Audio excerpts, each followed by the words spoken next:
displaying the always-ready mentality and physical conditioning on which he has built his global brand.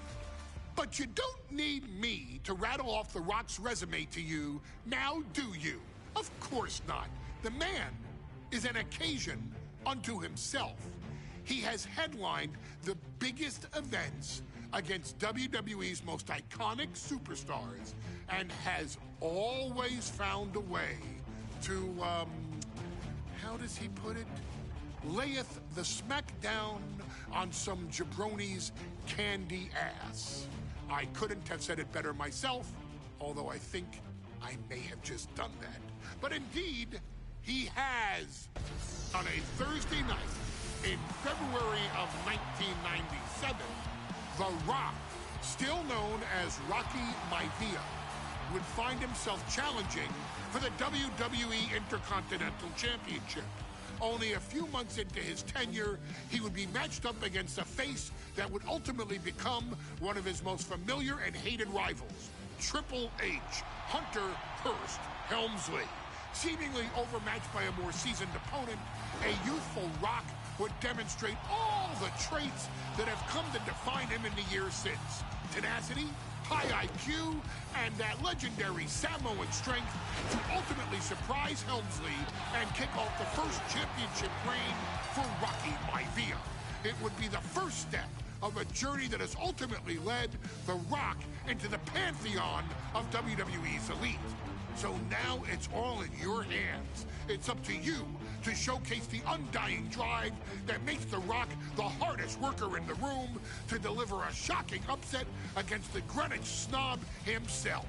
Guide The Rock to victory over Triple H at a very special Thursday, Raw Thursday, to give the first jolts to what would become the most electrifying career in sports entertainment.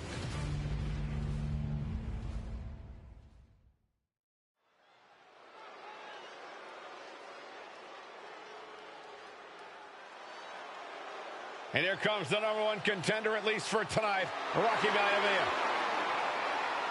The following contest, scheduled for one fall, is for the WWE Intercontinental Championship.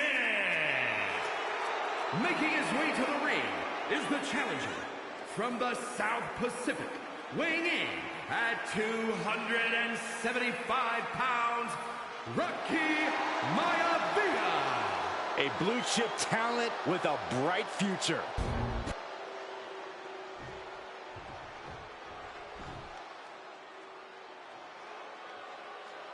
On his way to defend the Intercontinental Championship, Hunter Hearst Helmsley. His opponent from Greenwich, Connecticut, weighing in at 246 pounds, the WWE Intercontinental Champion, Hunter Hearst Helmsley. Helmsley is scheduled to face another challenger at an upcoming show this Sunday, and he's taking the risk, stepping in here against the newcomer, Rocky Maivia. Well, you can consider it risky, you can consider it overconfident, but any way you look at it, it's a dangerous move by Helmsley to take on an athlete who has been on a real roll. Rocky Maivia has been successful thus far in WWE, and Rocky is focused. Rocky is only thinking about tonight. Saxton, just curious, have you ever exercised your right to remain silent? I am tired of all this talk about Rocky Maivia. Yeah, he's been on a roll, but it could all come to a screeching halt tonight at the hands of Hunter Hearst Helmsley.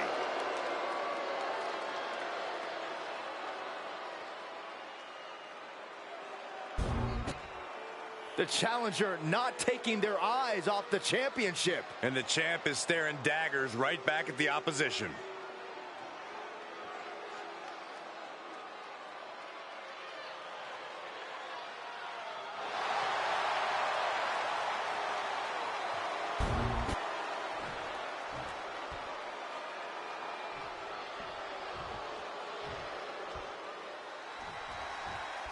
The Intercontinental title hangs in the balance tonight in a match between our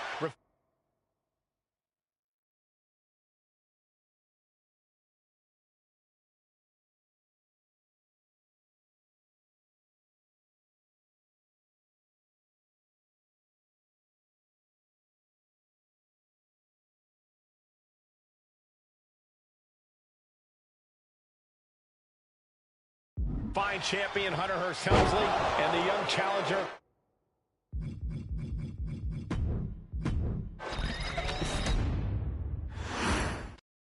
The Intercontinental title hangs in the balance tonight in a match between our refined champion Hunter Hearst Helmsley and the young challenger Rocky Maivia. Rocky Maivia has a lot to prove here. The third-generation up-and-comer would love nothing more than to grab his first championship tonight and send a message to the WWE that Rocky Maivia has arrived. But Hunter Hearst Helmsley will do everything in his considerable power to stop that from happening. And as far as Helmsley is concerned, Maivia is barely even worth his time. Before this match, I was talking to Helmsley.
And he said he can beat the snot out of this Maivia kid in less than 10 minutes. In fact, he was showing me on his watch. Did you know he has a timepiece that costs $20,000? Confident words from Hunter Hearst Helmsley. Not sure how relevant his timepiece is to this match, though, Corey. It isn't relevant. I just wanted to share an example of how... Uh-oh, this is not going to look pretty. Submission being applied.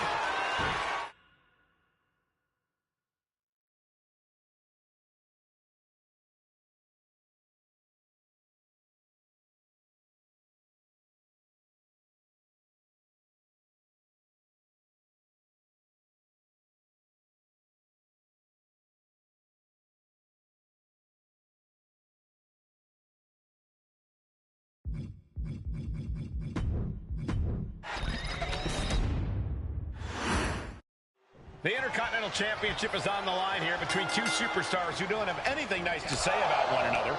The challenger, Rocky Maivia, and our current champion, Hunter Hearst Helmsley. Well, Helmsley is our champion for a reason. He's a cut of transition right. He could have had this wrapped up. Not sure why he let up. Ouch. And conspicuous by his app.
Is the butler of Hunter Hearst Helmsley, who has been intervening in matches as of late. Who knows if he might show up. Yeah, unfortunately, that's just another thing Maivia needs to worry about. Rocky has bigger problems in the ring, gentlemen. Biggest match he's ever had. Live, worldwide television. He's got to have a stomach full of butterflies. What's it going to take for Hunter Hearst Helmsley to retain his Intercontinental title here? How can he get the better of Rocky Maivia? Well, the champ needs to put this young upstart Maivia in his place with unrelenting offense. No time for graceful bows and upper-class taunting. Just beat Rocky down.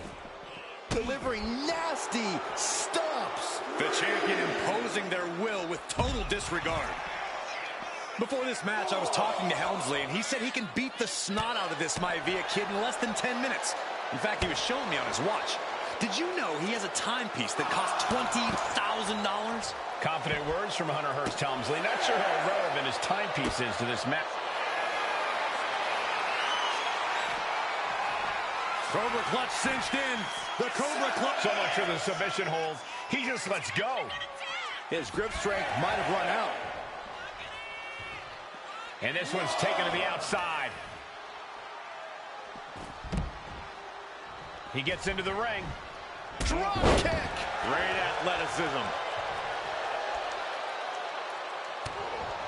And watching from home is Rocky Johnson, the father of Rocky Maivia, former WWE Tag Team Champion. I must admit, I do see a bright future for Maivia. Those that have been privileged to... Here we go. It's popping off. Turning around with a reversal. It looks like we got ourselves a brawl here. Neither competitor is backing down. Big shots being fired right now. Neither competitor letting up. Oh, man. Oh, ouch. The willpower, the sheer guts of these two. Ooh. Ready drop kick. And give credit where it's due. Rocky Maivia is leaving nothing.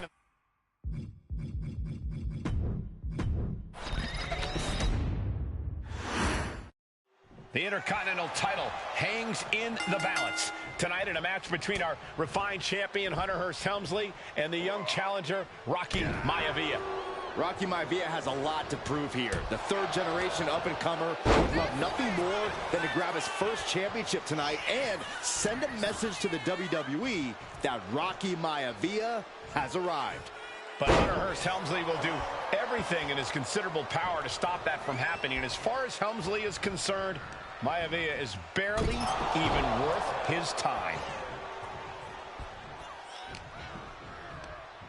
Just like that, sent out of the ring. Sky high, through the air, and connects. From ring post to ringside, risking it all paid off. If Rocky Maivia is going to take down the more pop... Oh, no, getting in position. What's he planning to do here? This is just a... Trying to keep the hold on, but no, couldn't keep it locked in any longer.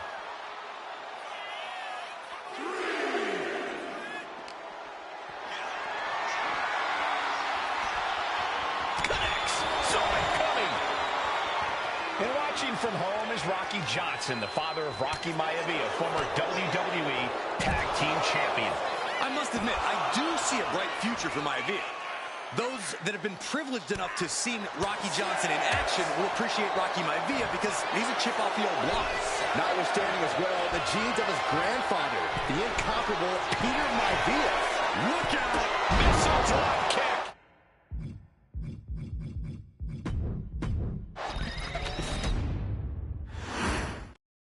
The Intercontinental title hangs in the balance. Tonight in a match between our refined champion, Hunter Hearst Helmsley, and the young challenger, Rocky Maivia. Oh, what's coming here? Submission move being applied. He had it locked in. I didn't expect him to just let go. I don't know what he's thinking, but he needs to focus on the task at hand. Thursday Raw, Thursday. Getting kicked off with a title match for the Intercontinental champion. Perched up top. What? That's going to be on highlight reels for a long time. Incredible courage to even attempt that. And conspicuous by his absence is the butler of Hunter Hearst Helmsley, who has been intervening in matches as of late. Who knows if he might show up. Yeah, unfortunately, that's just another thing Maivia needs to worry about. Rocky has bigger problems in the ring, gentlemen. Biggest match he's ever had. Live, worldwide television. he's got to have a stomach full of butterflies. Oh, my goodness. If Rocky Maivia is going to take down the more polished and experienced Hunter Hearst Helmsley, he's going to have to do it with unrelenting energy. Rocky has to keep coming at the champion with big attacks until Helmsley collapses under the onslaught. It's a bold strategy that will take everything the young Maivia's got, but you're right. It could be his best path to his first championship win. Oh, look out. It's on now. Oh! Slugging away with everything they've got. Back and forth. Neither one giving up any ground. Just teeing off with that fight for...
Hey, let's put this in the simplest of all terms. Dwayne "The Rock" Johnson is the biggest celebrity on the face of the planet today. Now, whether he's a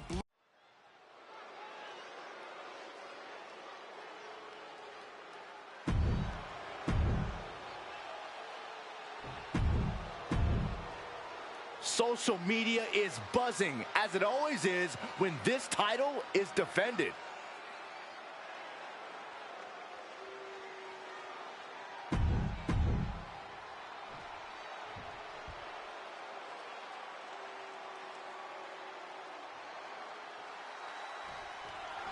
The Intercontinental title hangs in the balance. Tonight in a match between our refined champion, Hunter Hearst Helmsley, and the young challenger, Rocky Maivia. Rocky Maivia has a lot to prove here. The third-generation up-and-comer with launching. Look out below! Soaring through the sky. And Cobra Clutch. The Cobra Clutch is in. And he decides to let his opponent out of the hold. Might have felt like he was losing a grip and didn't want the opposition to counter out of the submission. And conspicuous by his absence is the butler of Hunter Hearst Helmsley, who has been intervening in matches as of late. Who knows if he might show up. yeah, unfortunately, that's just another thing Maivia needs to worry about. Rocky has a bigger problem. Oh, looking to end this. This is the pin for the championship. He cuts the pin attempt short. Oh. And Rocky there not showing any signs of being intimidated. Back of the neck getting worked over.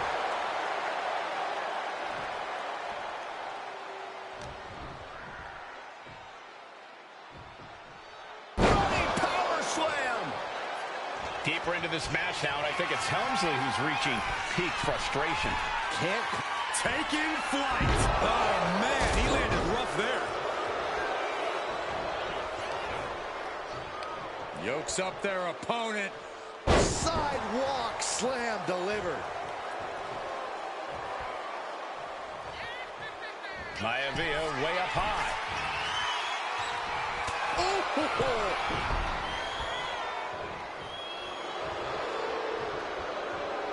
A reversal. Well scouted. What grace.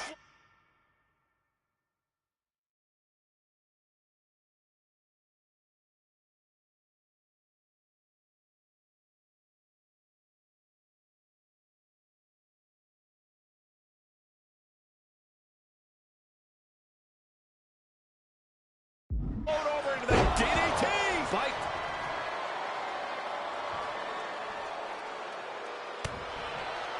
And even before the bell rang tonight, I think Hunter Hearst Helmsley has been trying to frustrate Rocky. He's tried to say, hey, young fella, we're going to do things at my pace, not yours.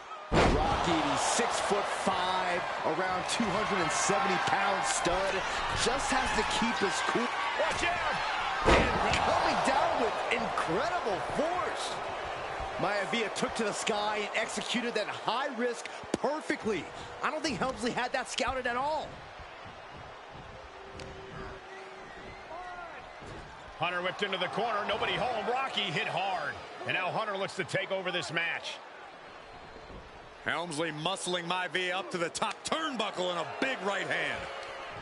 Helmsley with something big in mind here for his challenger tonight.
Well, this is just blatant disrespect from the arrogant champion. Almost daring.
Rocky, hey, you really want my title? You really think you're going to be Intercontinental Champion? Up to the top. Hooking Rocky into a superplex. This could be it. Can Hunter capitalize? This could be it. Hook of the leg and a cover, and Rocky stays in it, getting his shoulder up. Still not enough to put out the flame of Rocky Maivia. Hunter has to be asking himself, what else do I have in my arsenal? And I think we may get our answer, gentlemen. Yeah, it's just a matter of time, I believe, before this one's over. Hunter hooking Rocky, taking his time, looking to put him away.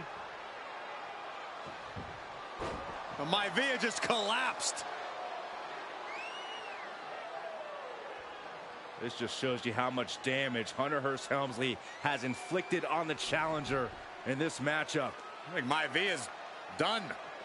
Official might want to step in, call this one. The official checking on Rocky. Hunter Hearst Helmsley believes this is close to being over. Lifting him back up again. Rocky rolls through. Shoulders down. Rocky wins the title.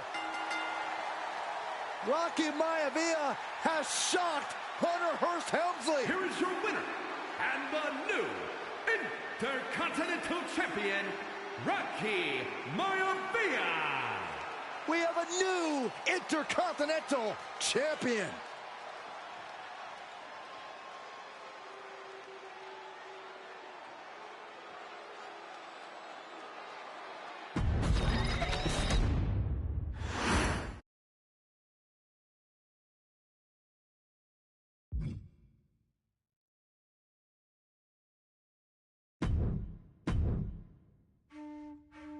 In a family of elite combat athletes and top-tier performers, the final boss has always stood out, even when he was just a blue chipper. But there wouldn't be a final boss, there wouldn't even be a bloodline if it wasn't for The Rock's grandfather, the High Chief Peter Maivia.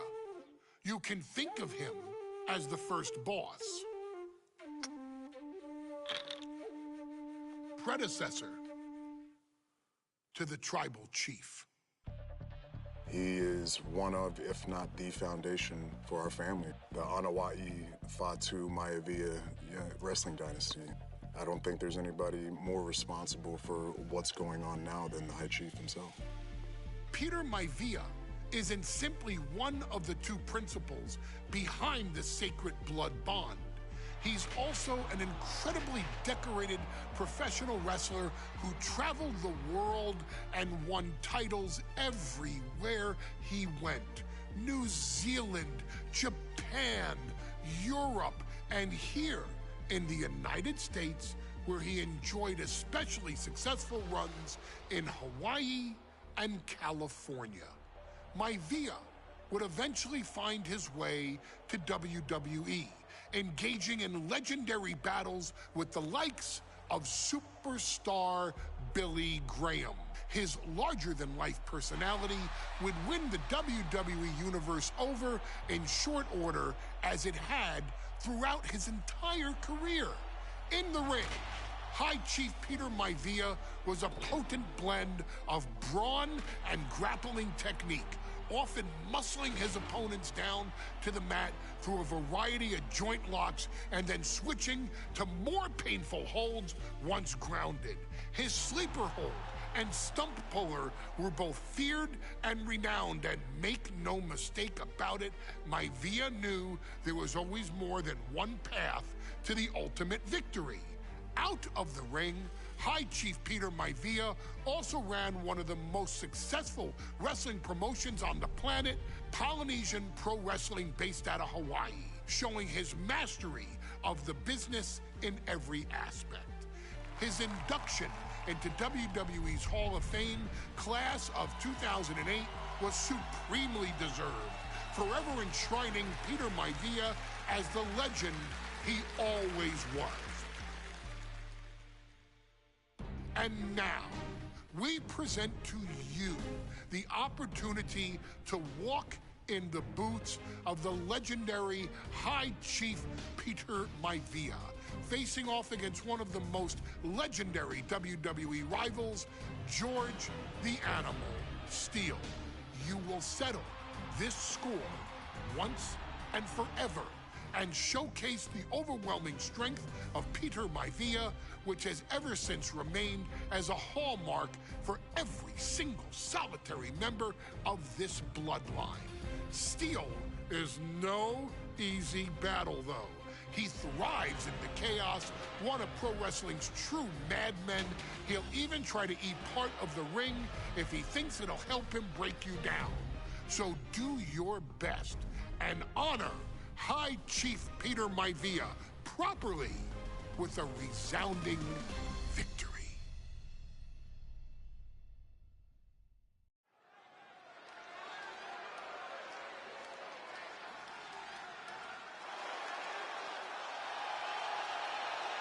Uh-oh, somebody called the local zoo. The following contest is scheduled for one fall and is a steel cage match. Introducing first, from Detroit, Michigan, weighing in at 275 pounds, George the Animal Steel. I'm not even sure the cage can contain this man.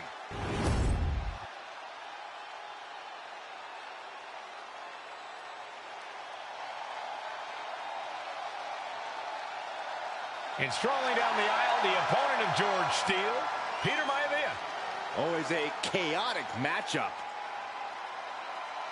His opponent from the Isle of Samoa, weighing in at 275 pounds, High Chief Peter Maivia. Steele had better keep an eye on Maivia because Maivia is a true brawler. Few men can handle the chaos of the animal inside a steel cage, but I believe the High Chief is ready.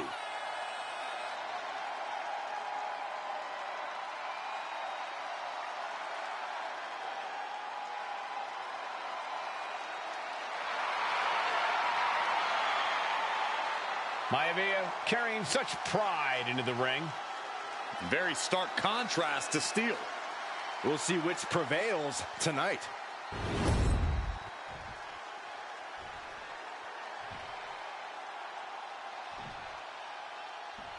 Steel cage match underway. Peter Maivia versus George the Animal Steele. Most of the matches between Peter Maivia and George Steele have ended inconclusively, but this time we'll have a winner. These are two very different men, Cole. The High Chief is a man of great pride and respect for the ring, while Steele is, well, he's an animal. I can't think of two opponents with more opposing styles. You said it, Corey. Let's just hope this one gets taken care of in the ring tonight. George the Animal Steele is not a wrestler by any stretch of the imagination, guys. He's a true brawler. And he might be the best brawler in WWE, Michael. There is no shortage of fight in the animal. But you know who might be a better brawler, guys? The High Chief Peter Maivia. And when you consider that Maivia is also an excellent high flyer and a great technician, well, you can see why the High Chief is the favorite in this match, even with the steel cage stipulation. Momentum is all with Maivia now. Yeah, Maivia has really figured the animal out here. Body slam. He's trying to make his way up the cage. From the heavens, big-time splash.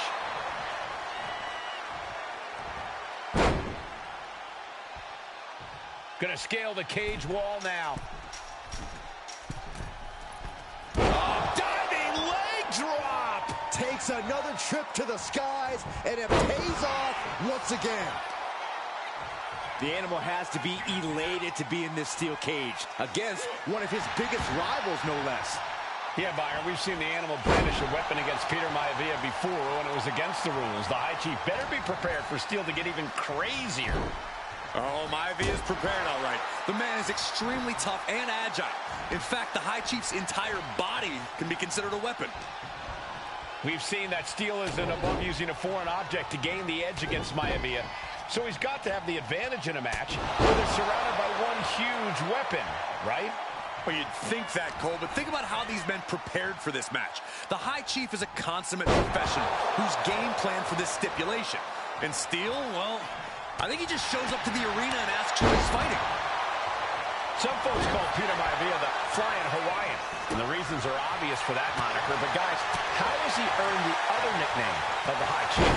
Well, Cole, Peter Maivia is very close to the Anawa'i family.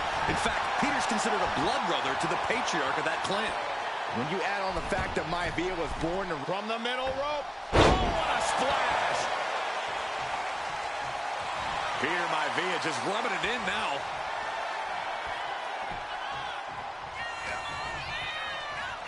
Headlock. Oh, and cheap shot right above the eye. the animal may be wounded prey at this point. The High Chief closing in on a successful hunt. Headbutt to the gut! When a man like Peter Maivia signs up for a match with the animal, he doesn't know what to expect, just to expect anything in the world. Peter Maivia knows full well that he's in for some unusual treatment tonight. In fact, Steele often has trouble finding opponents due to his erratic nature. But when it comes to competition, the High Chief wants to prove he's worthy of that name. Peter Maivia will take on any competitor, no matter the difficulty. Peter Maivia now with the upper hand. And you can see Steele is struggling to weather the storm with the High Chief. Maivia just dominated the animal with that. Oh, this could be something. Just breaking down the opponent. Is it enough? Is it enough for Peter Maivia? Shoulders are down. And the High Chief defeats the animal. Here is your winner, High Chief Peter Maivia. Anytime these two have faced off, it's been eye for an eye.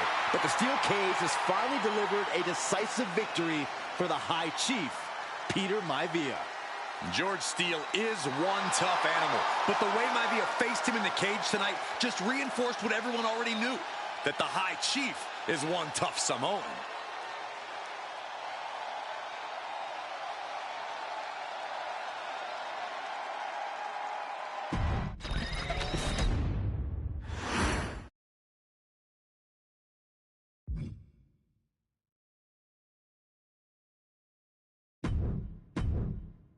She's not like most girls.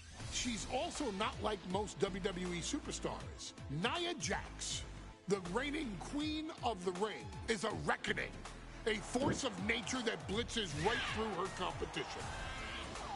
A cousin of The Rock, Nia Jax arrived in NXT almost 10 years ago with astronomical expectations. Undaunted, Nia Jax would dominate early opponents, finding herself competing for the NXT Women's Championship mere months after her debut. It did not take long for those running Raw and SmackDown to take notice. Well, our next pick, Nia Jax. And Nia Jax would join the Raw roster as part of the 2016 draft lottery. And since joining the main roster, absolutely no one has been safe from Nia Jax. She is a two-time women's champion. She is a two-time women's tag team champion. She competed in the men's Royal Rumble match in 2019, even getting an elimination while in the ring. Nia Jax looking to eliminate. She does. She's battled standouts like Charlotte, Bayley, and Becky Lynch. And all the while, she has left undeniable destruction in her wake. In the ring, she applies many of the same tactics that once benefited Yokozuna, even using her own version of the Bonsai Drop, known as the Annihilator.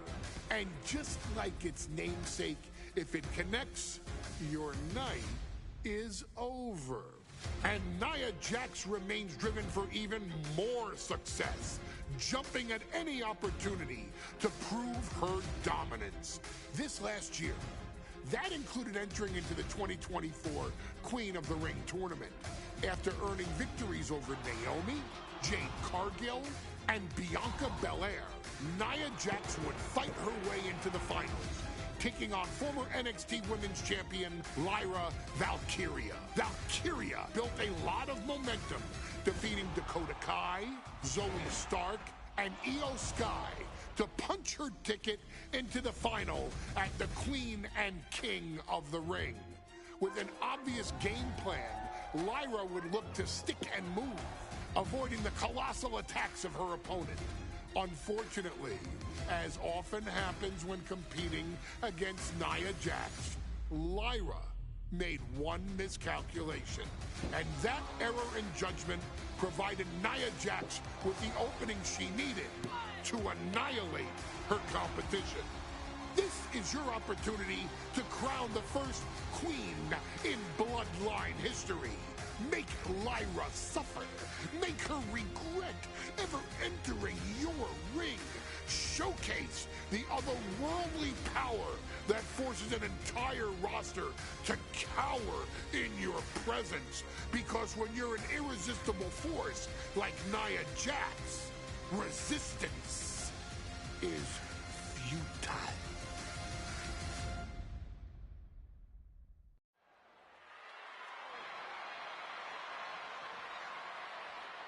And now a dark horse will face an unforgiving titan in hopes to don the crown. Lyra Valkyria versus Nia Jax in the Queen of the Ring finals. The following is the final match in the Queen of the Ring tournament. Introducing first, from San Diego, California, Nia Jax. I cannot wait to witness what unfolds here. The irresistible force has been on a tear recently. And Nia believes the crown already belongs to her. Will Jax's menacing presence and sheer power be too much for Valkyria to overcome? Or can Lyra write a happy ever after ending to her Cinderella story?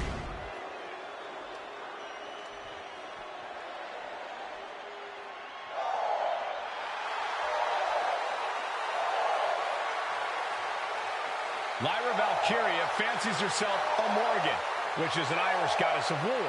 As they were on the battlefield, they used to take the shape of ravens to fly around and decide who would live and who would die. That is what Lyra Valkyria is bringing to the ring here tonight.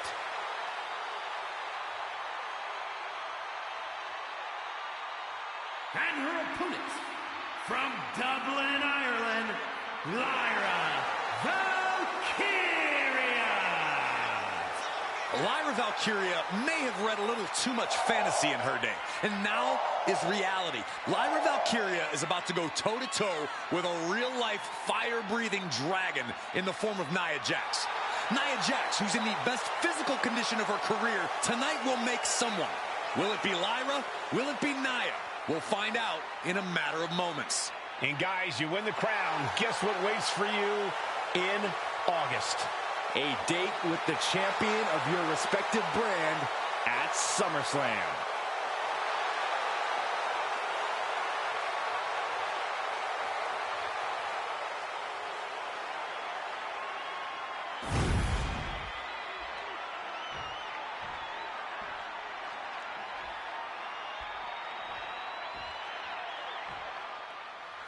And there will be a coronation taking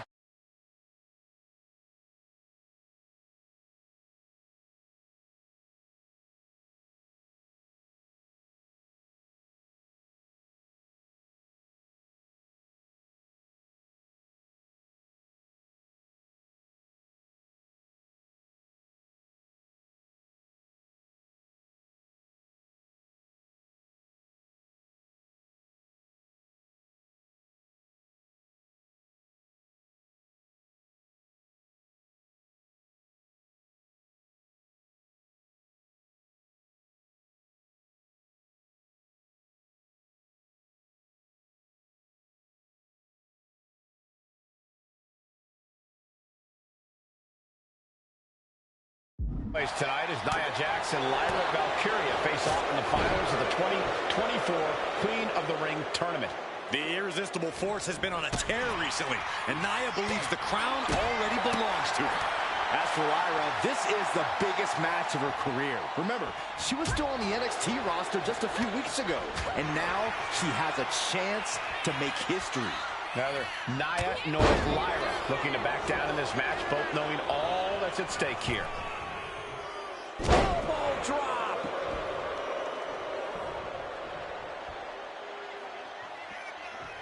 Well, if you're Lyra... And Nia now misses wildly. Lyra goes up over the top. Nia's got it caught, though. Lyra trying to rely on her technique to bring down the irresistible force, but having no luck at the moment. I'm not sure this is going to work either. Jax just entirely too strong, but whoa! That was interesting. Oh, nice athleticism by Valkyria. Even Jax might be a little impressed. I wouldn't go that far, Saxton. Here comes Nia, just imposing her will on Lyra Valkyria. Again, Lyra showing how resourceful she is, applying the sleeper to Nia Jax. Lyra tried to hold on. And now Nia Jax in control, and she's going to look to put Lyra away. Nobody home! Set outside the ring, and Valkyria's got a chance. Huge window of opportunity. Right now for Lyra Valkyria to strike. Lyra may actually pull this off. Lyra may become queen. Lyra has the advantage. She has Nia reeling. But Lyra can't win Queen of the Ring with Jax on the outside. This match has to end in the ring. Lyra says she feels alive every time she flies, and that's what Nia has to avoid tonight, keeping Lyra grounded. The woman thinks she's a bird, Cole. What do you expect? It's symbolism, Graves. Crashing down. Samoan drop. Nia doing exactly what she set out to do, keeping Valkyria grounded. Now Jax needs to stay the course, and the crown will be hers. And Valkyria expected that. These two showing how well they know each other. Wait for it. Alabama slam. And Lyra only finds herself on the defensive. Yeah, Nia is just buzzing right through Lyra here. Really needs to take this back to the ring ASAP. The referee's not playing around. Jax pausing to soak up the adulation.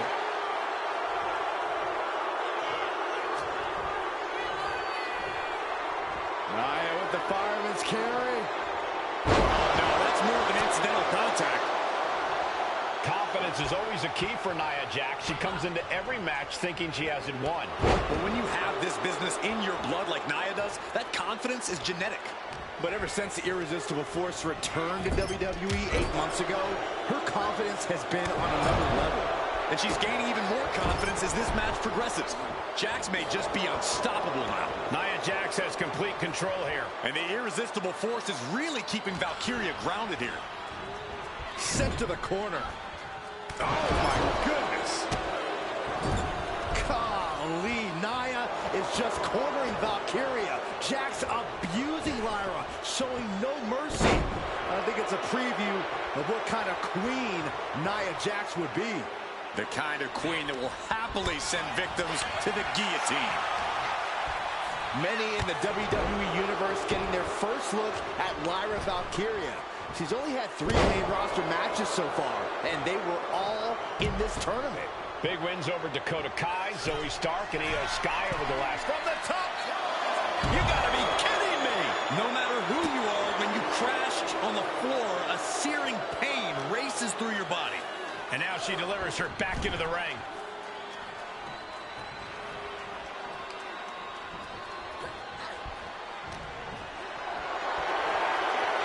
Lifted and completely helpless here.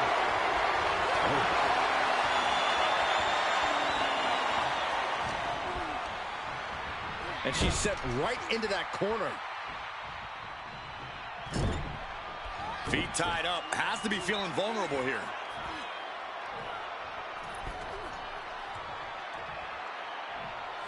Stuck in the tree of woe and just having their face stomped.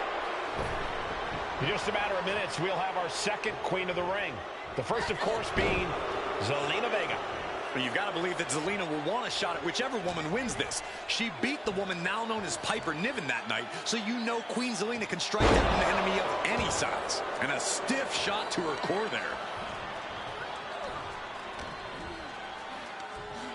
Nia looking to end this thing. Oh, man! That looks like it hurts. And Lyra is brought to a disadvantage now. Valkyria needs to figure things out. Some intimidation tactics from Nia Jax. I don't get this. She's barely paying attention to her opponent. She's supposed to be competing in a match here. There's so many moves at Nia's disposal that she can end this match with. For Lyra, not nearly as much. Yeah, I can't imagine it'll be easy for Valkyria to pick up Nia Jax and drop her with the Nightwing. Please, let's call the move by its real name. It's a Samoan driver. You think Nia Jax doesn't have the Samoan driver scouted? Valkyria crushed in the corner by Jax. Squashing Lyra in the corner, and the beginning of the end may be near. And Nia now, with Lyra on her back, going to climb up to the second rope. This is a scary situation for Lyra. Oh, look at this. Maybe not. No way. There's no way. Oh, my. Oh, no. Good night, Annihilator. Here is your winner and the new Queen of the Ring, Nia Jax. What a victory to the brand new Queen of the Ring. Nia said she would do it, and she backed up her claims. And now the Chief Content Officer of WWE and Triple H going to come in to congratulate Nia Jax and officially crown her the Queen of the Ring. Absolute dominance by the new Queen.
And there will be a coronation taking place tonight as Nia Jax.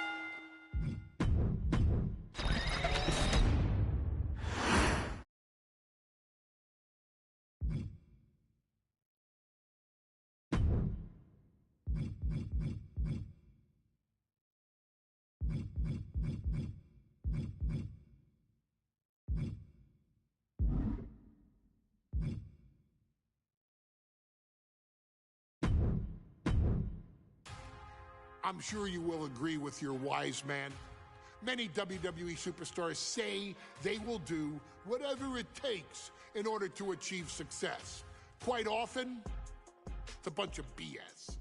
But if you're lucky, you may run into someone who is willing to look out for the group. Someone willing to make sacrifices. And for this family, there was no one better than Rikishi. After the Head Shrinkers run in WWE came to an end, Rikishi, then known as Fatu, would go on a journey of self-discovery. This journey would lead to him taking on the name Rikishi, a subtle nod to his cousin Yokozuna, as well as an opportunity to start fresh with a global audience.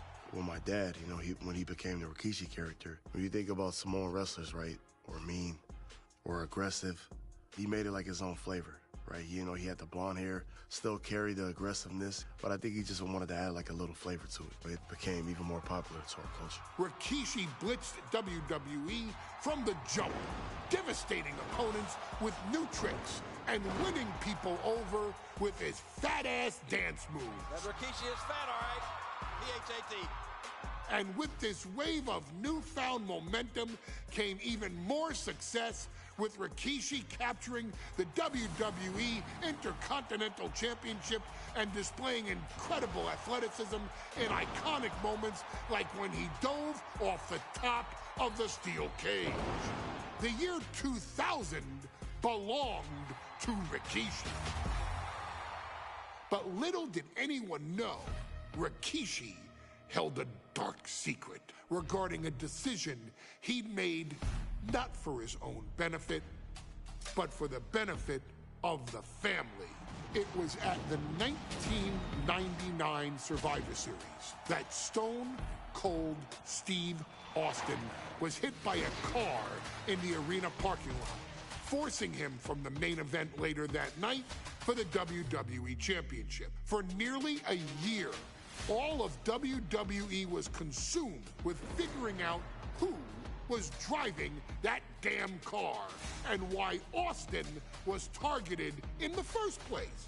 The verdict came in. The car was driven by Rikishi.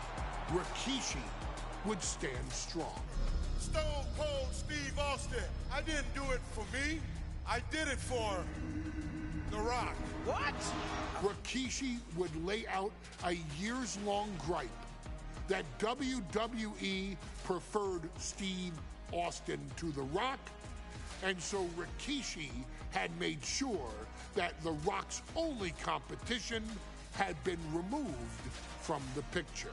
Rikishi sacrificed his own popularity to reach this goal. The Rock thrived while Austin was on the shelf. For Rikishi, the struggle and fall was all worth it.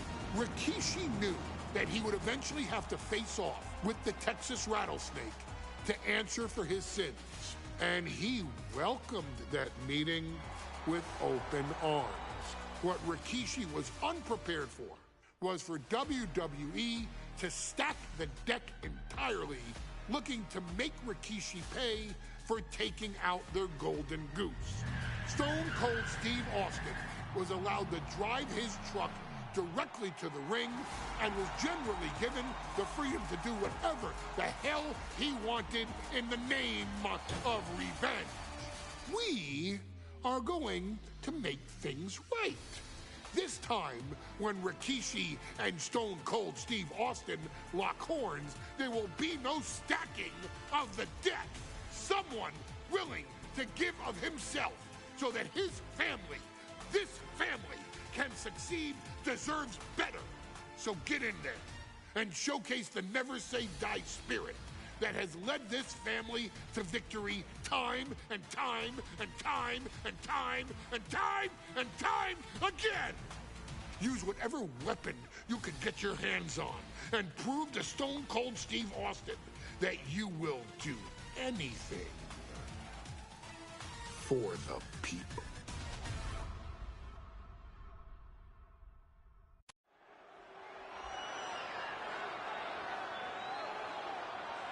Is it legal to not show up? Rikishi has brutalized Austin lately. Austin will be here, Byron. I just refuse to think anything else. The following contest is scheduled for one fall and is a no-holds-barred match.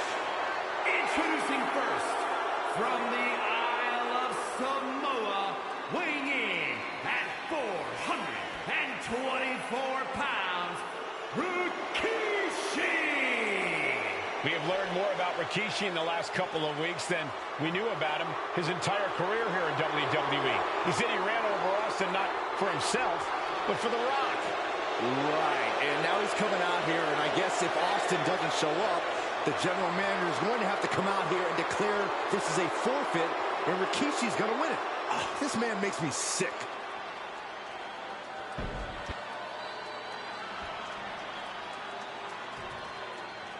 Is he here? Well, there's the Rattlesnake's music. He's here. Austin's here. Stone Cold Steve Austin came here with no fear, no hesitation, just revenge. His opponent, from Victoria, Texas, weighing in at 252 pounds, Stone Cold Steve Austin! Austin fought for his life to make it back here, to make Rikishi pay. Now there is no way Rikishi can escape the Texas Rattlesnake. It's been almost a year since Austin competed in the ring. Austin is a man possessed. Rikishi feels good about running over Austin and said he'd do it again. That man is sick. Well, Rikishi made two mistakes. One, trying to end Austin's life. And two, not being man enough to finish the job. Austin's going to absolutely tee off on Rikishi. This one is going to get ugly in a hurry.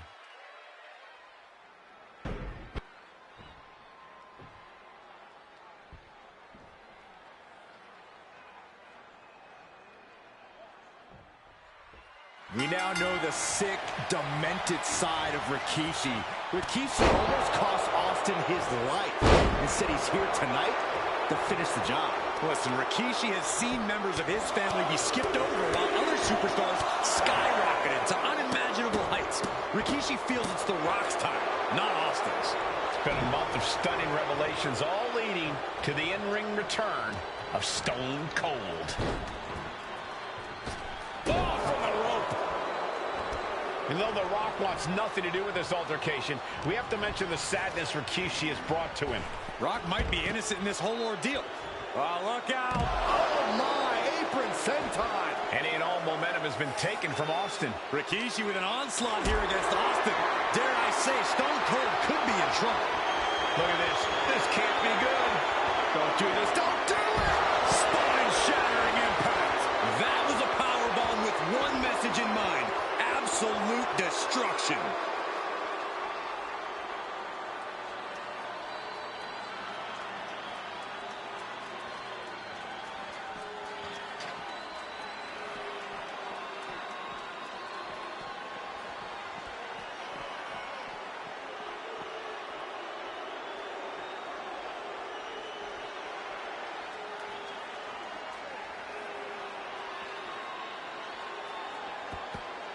Doesn't want to spend any more time with the fan base. He'll take things into the ring. Oh, clothesline! We've talked so much about motives leading into this match. In my view, Rikishis are delusional. His family have been given equal opportunities, and they all took full from the top. Oh, the way to the outside. The airtime. The fearlessness. What a ridiculous maneuver to the outside.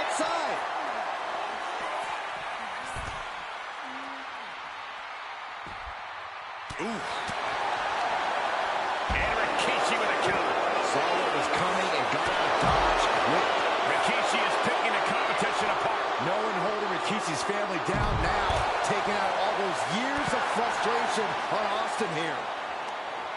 Corey, Austin has been out of in-ring action for nearly a year. Does any possible ring rust factor into this match?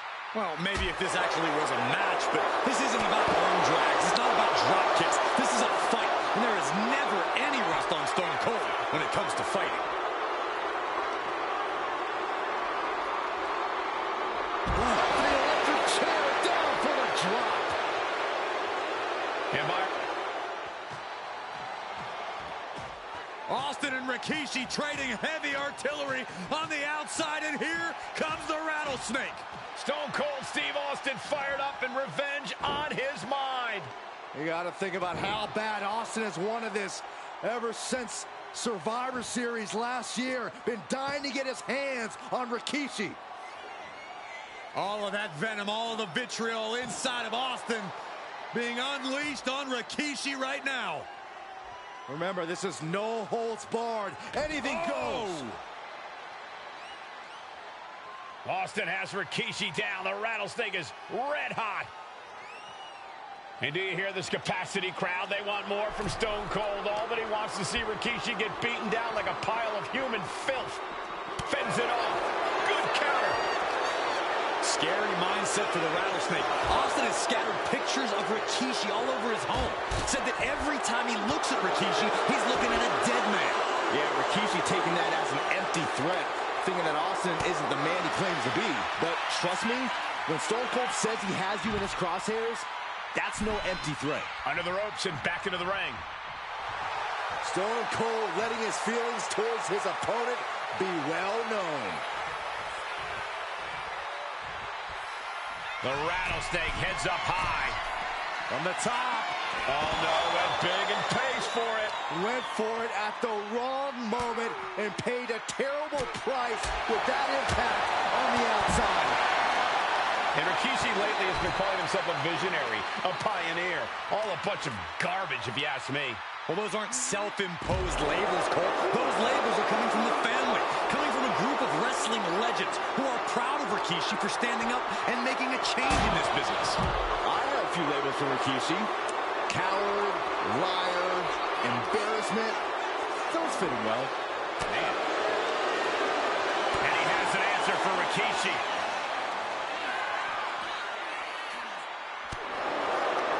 Answer that with a knee to the gut.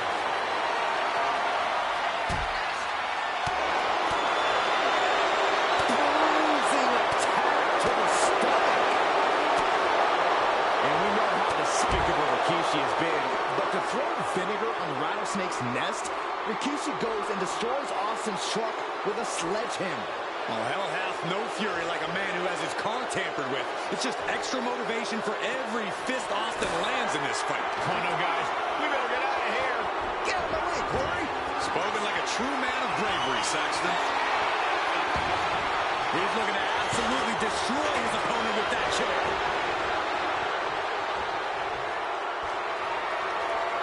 Shut that chair right out.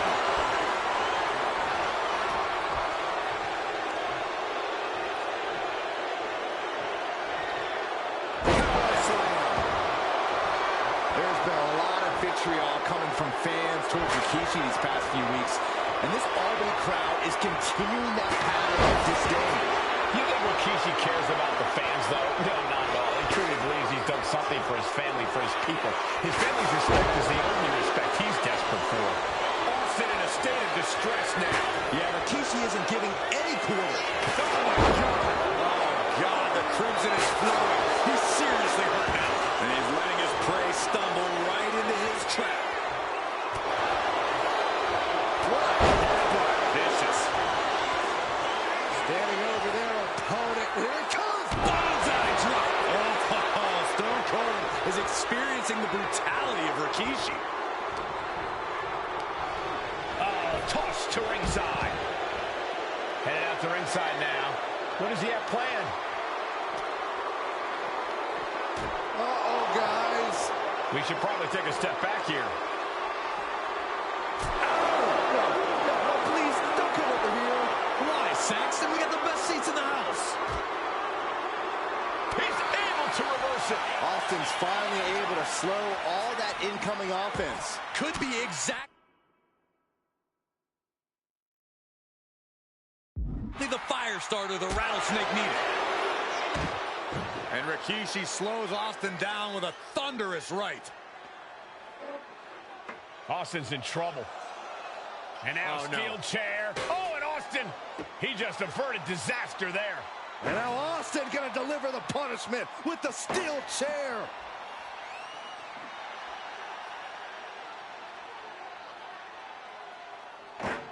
A relentless Texas Rattlesnake beating the brakes off of Rikishi with a steel chair. And again, thunderous blows by Austin. Down goes Rikishi. Austin beating the hell out of him. I know Austin has good reason to be doing all this, but he could be taking it too far at this point. I don't think the Rattlesnake has taken it far enough, Corey. Austin wants to put Rikishi's life in danger, just like Rikishi did to him.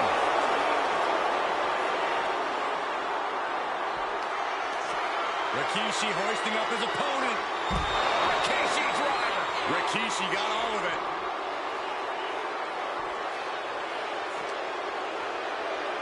And gets tossed back into the mat.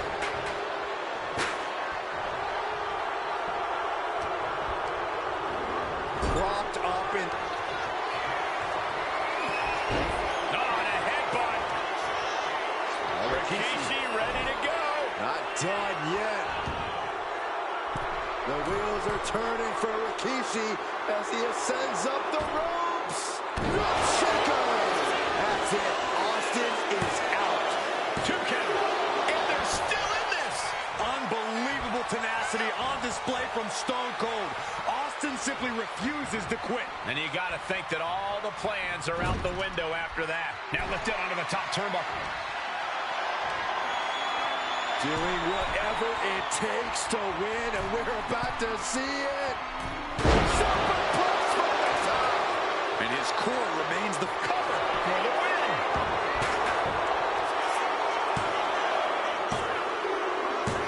Rikishi somehow defangs the rattlesnake. Damn it. The winner of this bout, Rikishi! This is not what many of us expected to see.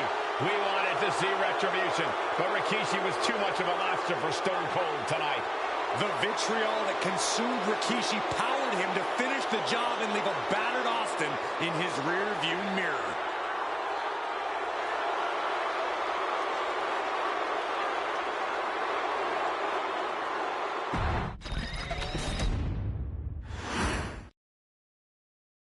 His arrival signaled impending doom. His very presence was enough to intimidate even the bravest WWE competitor. His name itself simply meant the end. And if you found yourself standing across the ring from Umaga, you were most certainly coming to the end of your own road. The younger brother of Rikishi, Umaga, was every bit the Samoan bulldozer that his nickname would suggest, mauling opponents with ease, relishing the chaos that he created. A menace to the entire roster, an unrepentant badass, Umaga tortured his prey with high-impact collisions before ultimately sealing their fate with his vaunted Samoan spike, a vicious move used today by Solo Sikoa. Inside the ring, man, he was just a complete monster. Anybody that stood in front of him, he was going to wreck him no matter what he had to do. He was just a crazy, wild Samoan. Outside of the ring, man, just a loving guy to be around. A fun uncle, always joking, always barbecuing at his house. I always looked up to him. He was just so cool. Perhaps an unheralded aspect of Umaga's game was his mastery of mental warfare. Umaga loved to present a wild, out-of-control savage, one who needed manager Armando Alejandro Estrada to handle all the details while he destroyed opponents. Umaga was the perfect definition of the word aura. A two-time intercontinental heavyweight champion, Umaga established himself as one of the purest forms of dominance to ever set foot in a WWE ring. His intense clashes with Batista, the Heartbreak Kid Shawn Michaels, and Triple H, along with WWE Championship battles against John Cena, still live on in the memories of those who were fortunate enough to watch Umaga perform. And Umaga will live in immortality through every member of this family, whether it's with a huge Samoan drop, a running bulldozer into the corner, a Samoan spike, or even a war cry in the middle of battle. Umaga is forever. I wish he was here. I know he's watching from above. So you, our beloved Us in training, are asked one simple thing here in the WWE 2K25 showcase: to defeat John Cena. You've done that in this mode before, right? Simple. It was at New Year's Revolution in 2007 that Umaga and John Cena first collided for the WWE title. Umaga appeared to be too much for Cena in the minds of many pundits. Undefeated in WWE some 9 months after his debut, and things were going very well for Umaga. until they weren't. Umaga would see his undefeated streak end by, of all things, a damn roll-up after rushing directly into the outstretched shoes of John Cena. 1 second of luck allowed John Cena to escape the inevitable, and now it's on you to fix it. Head into that ring. Showcase Umaga's cruel brutality and get Umaga the WWE Heavyweight Championship victory that he should have gotten in the first place. I assure you, my dear friend, Armando Alejandro Estrada will make sure nothing else goes wrong if you take care of business inside the ring.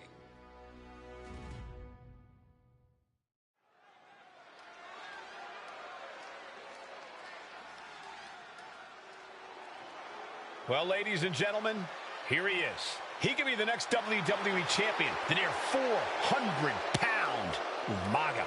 A man that since debuting right after WrestleMania 9 months ago has remained undefeated. And Umaga has been in the ring, Byron, with the best of WWE. This man looks, moves, and sounds like a movie monster. Except Umaga is for real. He is a Samoan bulldozer, an 18-wheel version with a mean streak. Big, athletic, strong, and probably going to outweigh John Cena by well over 100 pounds. Since 1963, the WWE title has only changed hands twice here in Kansas City. That's twice in the last 47 years. But Umaga is a scary human being, and he can easily change that trend right here tonight.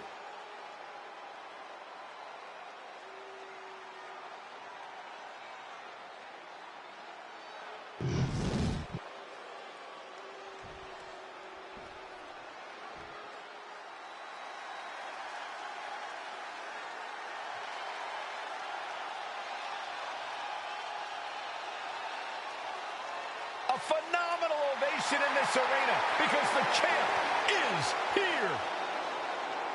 John Cena has a gigantic challenge awaiting him in the ring, but Cena doesn't have a reverse gear. Absolutely not. The champ only goes one way, and that's straight at you.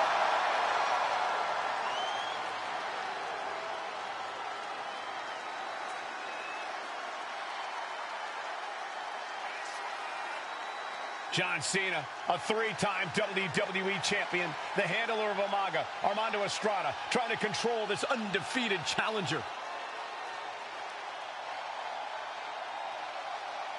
Once the bell rings, these two are going to go at each other full force.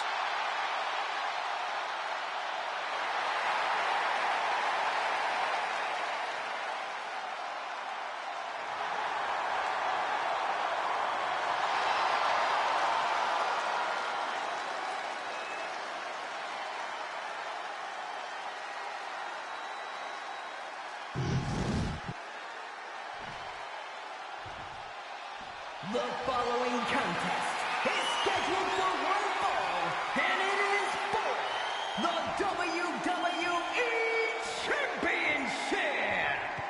Introducing first, the challenger from the Isle of Samoa, weighing in at 353 pounds,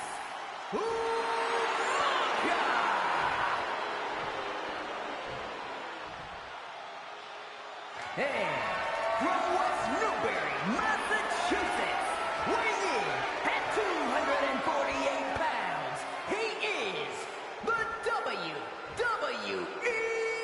Champion, John Cena!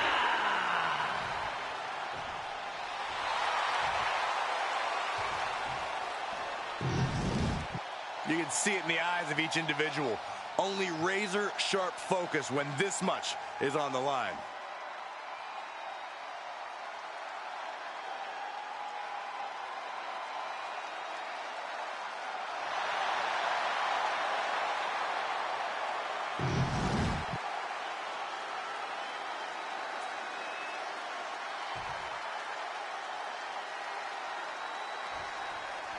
John Cena and Umaga battling here for the WWE Championship. Will John Cena halt the Samoan Bulldozer's path to destruction? Cena's going to have to go all out to accomplish that. No one has been able to withstand Umaga thus far. This brutal Samoan has made a mockery of his challengers and is perhaps the ultimate super heavyweight threat. As Cena take off, senton from the apron. Came down like a lead balloon. Boom. And don't expect much of a wrestling match in this one. Expect more of a brawl. This is not going to look pretty. It's going to get ugly. This is two trains on a track to a head-on collision. Toe-to-toe, it's going to be bad, it's going to be bloody, and it will come down to who wants it more. And Umaga will look to continue to use his 100-pound weight advantage in an effort to become the WWE Champion. A completely relentless attack from Umaga. Cena has no response for Umaga's savage and brutal offense. From the top! Whoa, what a landing! I can't believe what we just saw. I can't believe that didn't miss. He might just be stalling for time here. Stamina is going to be a key factor in this match tonight. Can Cena weather Umaga's vicious attacks? Can Umaga keep up the offensive pressure as Cena drags this into deep waters? I think you're right, Cole. This might just come down to who has more gas in the tank. Up on their shoulders. Down in a hurry. Cena tonight attempting to do something no one else has been able to do. Be it HBK, Triple H, Kane, the list goes on and on. Uh-oh, up top. Have them where they want. Crushing. Umaga proving to be a relentless super heavyweight, determined on becoming the WWE. From the top rope. What a Samoan splash. And Cena is taking on a lot of offense now. Umaga is simply overpowering John Cena right now.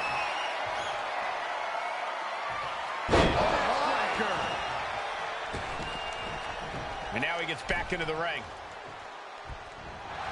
Double leg takedown, got the shoulders down. Pin, title in the balance. He clearly wants to dish out more punishment.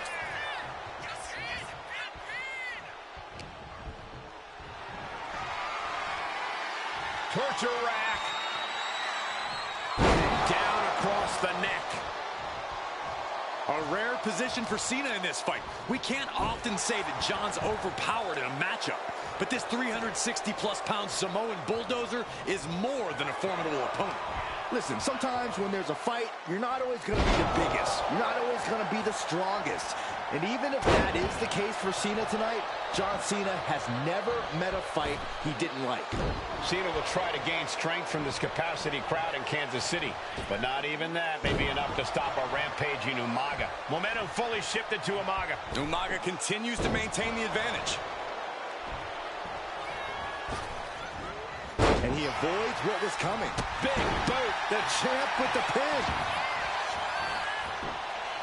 A kick out before won by the challenger. I'm just as shocked as everyone else, Cole. His opponent included. Springboard stunner by Cena. Big elbow drop. And I could look at Umaga and he reminds me of Yokozuna. His unmatched thickness and size is an orthodox offense. Look at Umaga's thighs, his calves. They give him a great power and a great base. It makes him almost impossible to knock off his feet. He's thick, he's strong, he's nasty, and he won't be slowed down.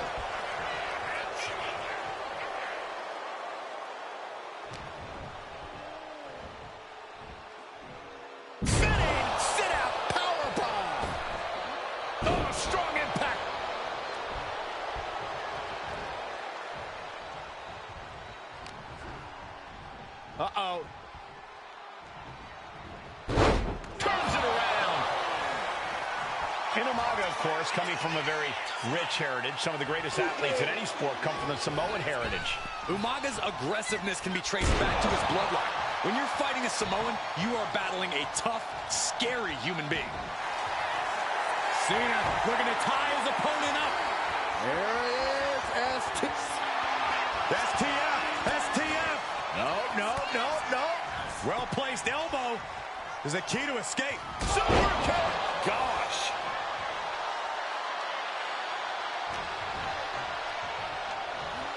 Placing him in the corner here. And Cena flattened in the corner. Umaga's just overpowering him. Look at the strength. Into the corner, just setting Cena up. You have to start to ask yourself, is the end of John Cena near? I think so. Look out! What a headbutt. No one has been able to stop Umaga. No one. You are seeing why Umaga is undefeated. Why no one has been able to stop the Samoan Bulldozer. Here comes Umaga, and Cena catches him with a boot. John Cena from behind, rolls him up, shoulders down, and a kick out by Umaga. And Cena immediately back into the clutches of Umaga. I'm not sure what else Cena can do here. I'm not sure John Cena knows how to stop Umaga. And Corey, you know there's no force equal to being on the receiving end of a headbutt from Umaga. It's in Umaga. On the apron. You gotta be kidding me. And the action is getting a little too close for comfort here. And he slides him back to the mat. This is a man possessed. Going again. Something bad is coming his way, and he has no clue. Watch out. The top of a diving hammer strike. Fortune favors the bold. These risks could be a winning strategy. Oh, man, he's got him in the crosshairs. From way up, double axe handle. Just amazing athleticism being shown here. Up they go. Samoan driver. Brutal attack from Umaga. He smells Cena's blood in the water.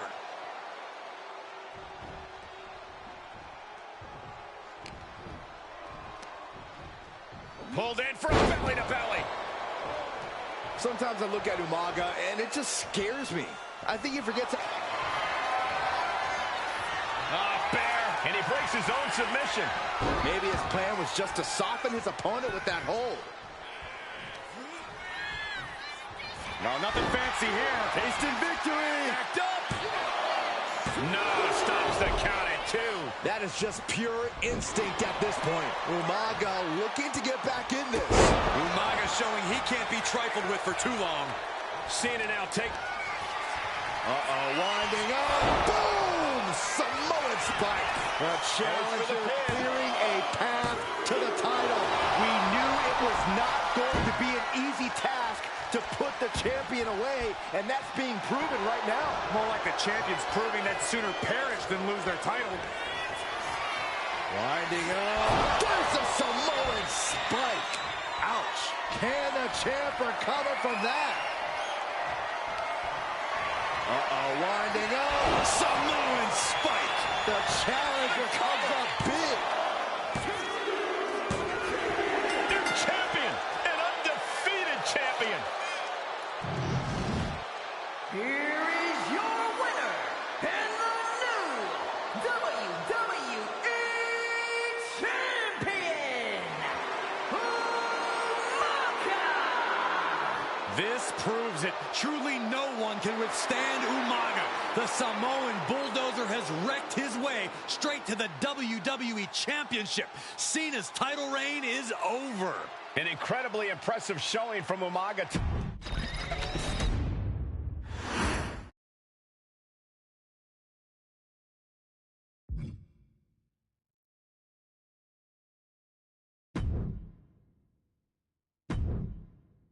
Hey, in WWE, things move really fast. If you aren't present in the moment, it can feel like a year goes by in only 2 or 3 minutes. That's why you always have to make time to make sure that you check. Hold on. Did I just hear myself say 3 minutes? Stop. Can you believe I'm actually doing Eric Bischoff's shtick?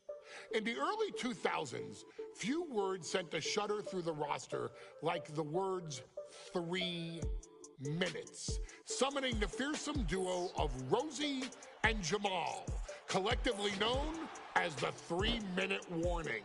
initially hired by the aforementioned Raw general manager Eric Bischoff to interrupt anything he didn't find to be entertaining. You're just not entertaining me. 3 minutes are just about up. The two instantly made their mark in WWE with their complete and total decimation of anyone that was targeted. Their formula was really simple. Two bruisers with surprising quickness who took pleasure in throwing opponents all around the ring with reckless abandon. And the trail of bodies left in their wake remains a testament to their devastation. Rosie, older brother of your tribal chief, Roman Reigns, and Jamal, who would in time develop his skills further and take the name of Umaga, were about instant gratification. They treated matches like a race, seeing how much damage they could fit into the shortest time possible. The 3-minute warning with my brother and my cousin, it was just one of the coolest gimmicks of all time to me. It was catchy, you know what I mean? Like, you kind of knew what was happening. And I feel like we all remember when the 3-minute warning hit for the first time. You know, the whole Den TV area just lit up. Every match was a train wreck, as the two would use their size to overwhelm most opponents, coupling that with incredible tag team maneuvers to increase the carnage to its maximum levels. That approach, maximizing damage while minimizing time, was a 3-minute warning signature. The team itself saw its run in WWE last for a little over a year, but in that time managed to make such an impression with the WWE Universe that it still resonates today. They are proof of the impact anyone can make if they capitalize on their opportunities, as 3-minute warning did every single time. It was a short-lived gimmick, but it was a really cool gimmick, and I just think it shows the versatility of, hey, if you need us to go out there and tell you a Broadway story, I'll cover 2 hours if you like. But if you need us to come out in 3 minutes to make an impact, we can do that too. But you gotta be really good to be thrown in there with the very, very best in the industry. I'm getting all pumped and proud, you know, for my brother and my cousin right now, just thinking about it. Here in the WWE 2K25 showcase, we have selected another team that embodies the same mindset in Akam and Razor, the AOP. Similar to Jamal and Rosie, these two look to inflict the most pain in the most efficient manner. Like 3-minute warning, AOP happily dispatches when summoned. Like 3-minute warning, AOP features two Goliaths who will hurl your body from pillar to post before finally bringing it all to a most painful conclusion. It's up to you in this Extreme Rules contest to beat the AOP to the punch and showcase the Wrecking Crew approach that made 3-minute warning the premier bruiser squad in all of WWE. And don't worry, we will give you more than 3 minutes to make that fact perfectly clear. As a matter of fact, take your time and enjoy dishing out the punishment.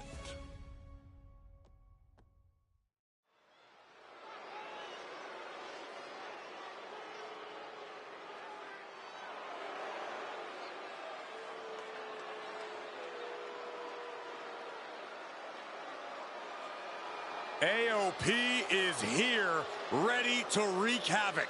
And they want to prove 3-minute warning has nothing on them. Two roughneck teams ready to use this Extreme Rules stipulation to the fullest.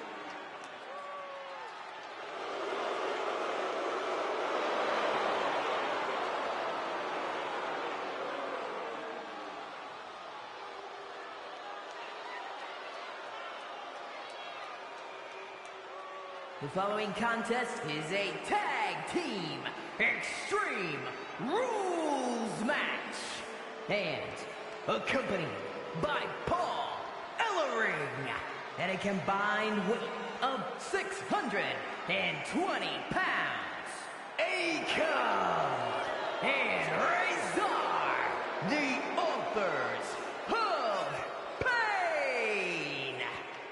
AOP look unintimidated by the task at hand. They are totally prepared for the merciless tandem of 3-minute warning.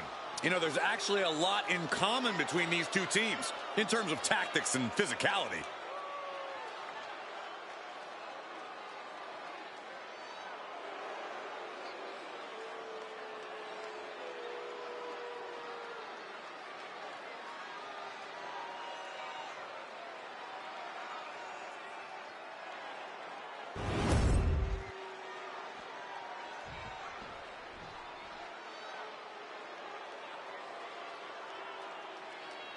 And guys, the authors of pain now have 3 minutes. And at a combined weight of 770 pounds, Rosie and Jamal. 3-minute warning. Authors of Pain versus 3-minute warning is a recipe for brutality and ruthless carnage.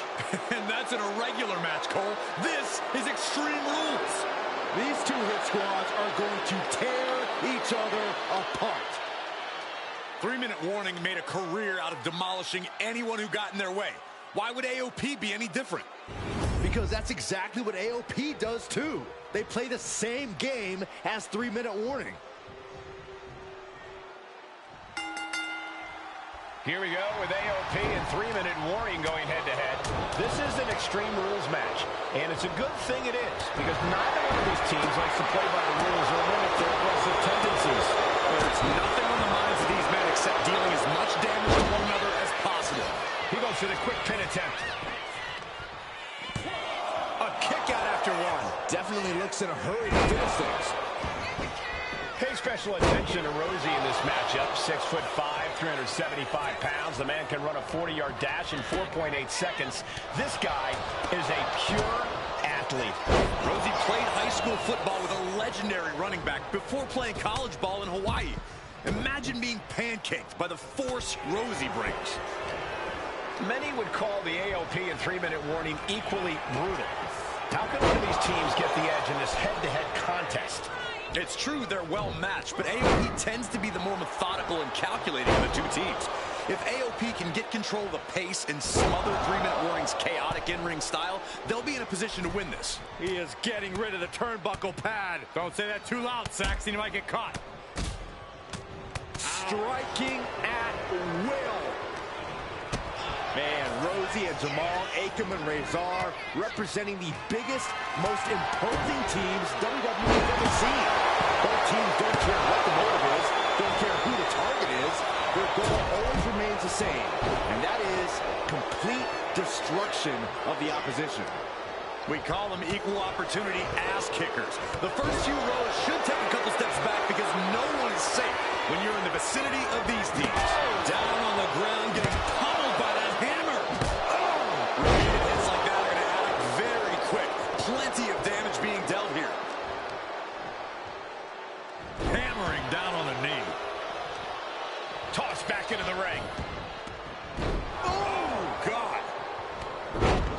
Watch for the hardcore stop. Soaring. Senton from the apron. And that'll take him shoulder down. Can he recover?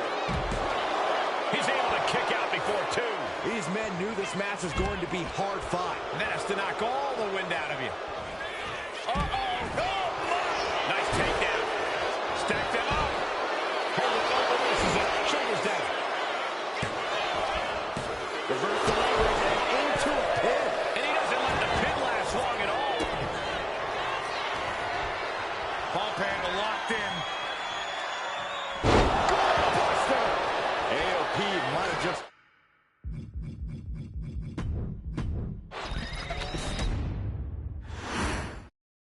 We got 3-minute warning, and the authors of pain clashing tonight in what should be a harrowing Extreme Rules match. Considering the teams involved here, it comes as no surprise that we have medical teams standing by backstage. Yeah, these are two of the most merciless and physical teams we've ever seen. Lasting bodily harm isn't just highly probable in this match, it's essentially guaranteed. Well, I, for one, can't wait to see what these teams do with the rules thrown out the window. They're free to be as creative as they want in their pursuit. By the way, takedown. Gonna stack them up here. Look at pin. And he gets the shoulder up. Yeah.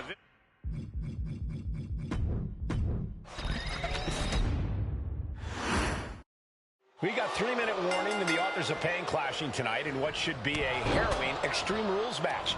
Considering the teams involved here, it comes as no surprise that we have medical teams standing by backstage. Yeah, these are two of the most merciless and physical teams we've ever seen. Lasting bodily harm isn't just highly probable in this match, it's essentially guaranteed. Well, I, for one, can't wait to see what these teams do with the rules thrown out the window. They're free to be as creative as they want in their pursuit of absolutely annihilating one another. Just look at the size of all these superstars. The ring had to be reinforced before this match. Over 1,300 combined pounds colliding. With the cover, he's going for it. Kick out before it, too.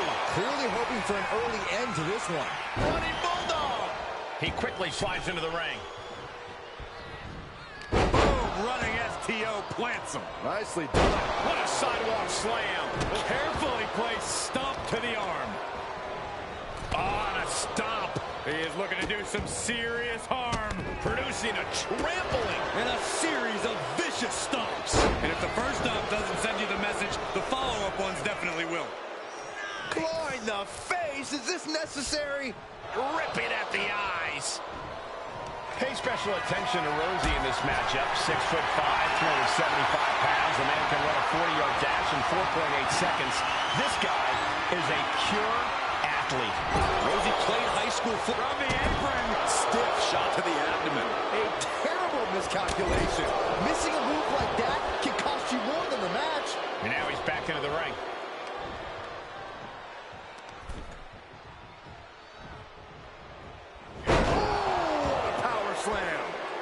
Great athleticism. Oh, what a leg drop. Big time power slam. He's looking to take things to the out. He's doing it. Going for the pin. Quick shoulder up. A little over-eager with that cover. His body is showing the effects of this match. You know exactly what you're getting into when you sign up for this kind of match.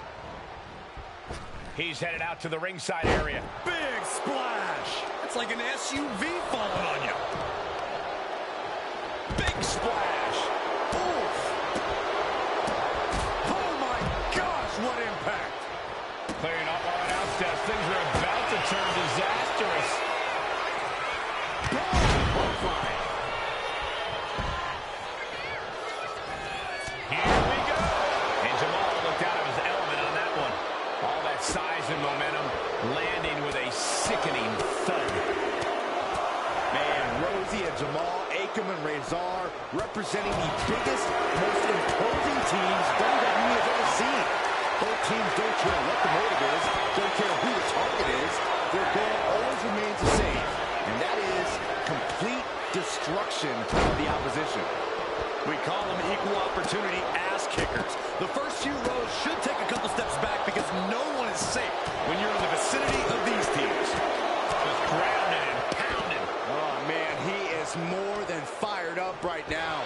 Well, that'll do some serious damage. Oh, right in the arm. Uranagi. Man, oh, man. Oh, he flips that around. From the heaven. Look at it. AOP just fell to their demise. Cover! Making the save there.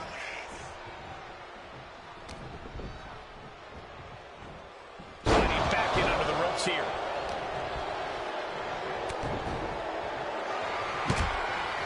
Oh, a headbutt right to the shoulder. That's easy, Noggin.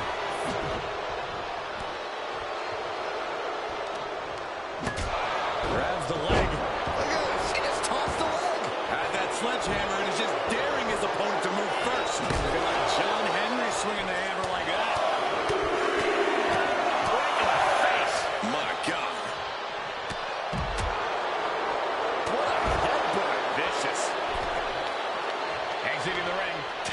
action outside.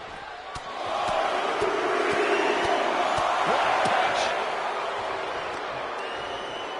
Oh, right on the arm. Not good. Devastating kick. Rezar avoids that one. Oh, headbutt right to the shoulder. That's using your noggin. Rosie's fixed on finishing this right here. Oh, kick to the face. 3-minute warning might just be done messing around. He could be starting to really struggle in this match. Extreme Rules takes an intense toll on the body. The longer this match goes, the worse it gets. Oh, he slammed his face right into the barricade. Evades the attack. Pulled in for a belly top. Good golly, driven directly into the steel stairs. Rezar cuts him off.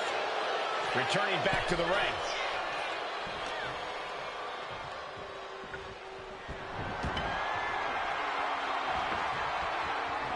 No telling what's underneath the ring tonight. And on the apron. It knew what was coming there. Caught in a bad spot. Oh, what a DDT. Wow. Oh, Rezar gets cut off. Kick right to the face. Rosie nailed it. We knew this would be a grueling and punishing match, but AOP and 3-minute warning are exceeding all expectations. He's making his way to ringside now. He's rummaging for some sort of equalizer underneath the ring. Vicious, downright savage club right there. He gets back into the ring.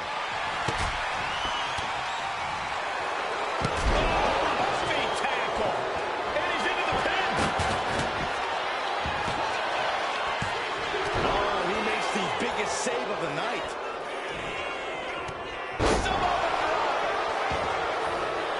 Nice takedown, stacked for the pin. He kicks out. Rosie and Jamal survive Extreme Rules. Here are your winners, Rosie and Jamal. 3-minute warning. Gotta give it up to 3-minute warning. In a contest between two of the most badass squads we've ever seen, they were the tougher competitors. Yeah, but AOP certainly made 3-minute warning earn this win. Just think about all the carnage we witnessed here tonight.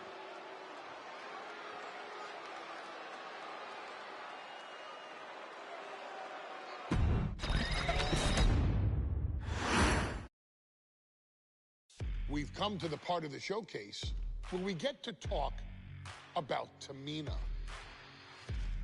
Ever since walking in WWE, shoulder to shoulder with the Usos, Tamina's alliance with this dynasty has never been in question. I remember watching Monday Night Raw and I seen Tamina debut with my brothers. It was a pretty cool, dynamic, right? Two of my brothers and Tamina. Together, Tamina and the Usos helped each other navigate through a trial-filled first year in WWE, making sure they all survived together. In later years, Tamina has formed alliances with both Naomi and Nia Jax, honoring this family's connection. While Tamina has looked to create her own name in the industry, she has never missed a chance to acknowledge her place in this family either. Trained by Afa and Sika, the wild Samoans, Tamina was instilled with the same instincts that have carried each member of this family to wrestling glory. Her in-ring approach is similar to many in the bloodline, quick striking, high-impact attacks, and smothering holds. As capable with a super kick or a big splash as anyone else, Tamina has maintained a remarkable level of success in her WWE career. A constant contender, Tamina has competed for the Women's Championship on many occasions. She's also held the Women's Tag Team Championships along with 9 separate reigns as the 24/7 champion. Tamina has proven capable in any environment against any opponent. Tamina is always the perfect test for a rising contender. Defeating Tamina proves that you're at the top of your game, and she will always expose those who aren't quite ready yet. Taking her lightly is the easiest way to book your visit to the local medical facility. Tamina has taken part in many memorable moments, but in the 2K25 showcase, we're going to give you the chance to make history.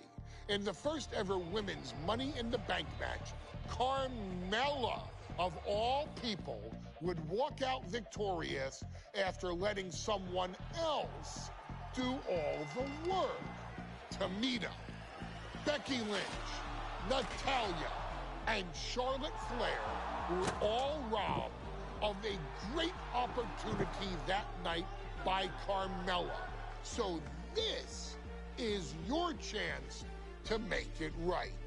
Showcase Tamina's grit and take out the other 4 ladies in this ladder match to become the first ever winner of the Women's Money in the Bank. Carmella might still sneak out with the win, but if she does, she's doing it on her own because we're not allowing anyone else at ringside for this match in our showcase.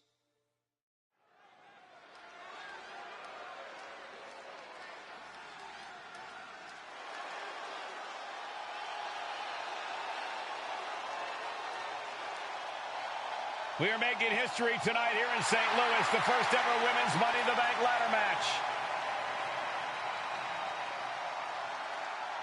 The following is the first ever Women's Money in the Bank ladder match. Introducing first, from the Queen City, Charlotte Flair. Charlotte Flair looking to become a Triple Crown champion. Every title, every opportunity she has put in front of herself, she has seized. This is a night where careers change forever. You're right, Cole. You can feel it. Legends are going to be made. Careers defined.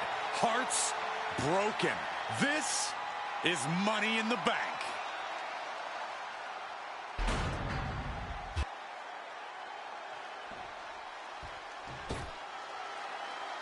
And Byron, Becky Lynch with a very astute point. I rip off arms. You can't exactly climb a ladder with no arms.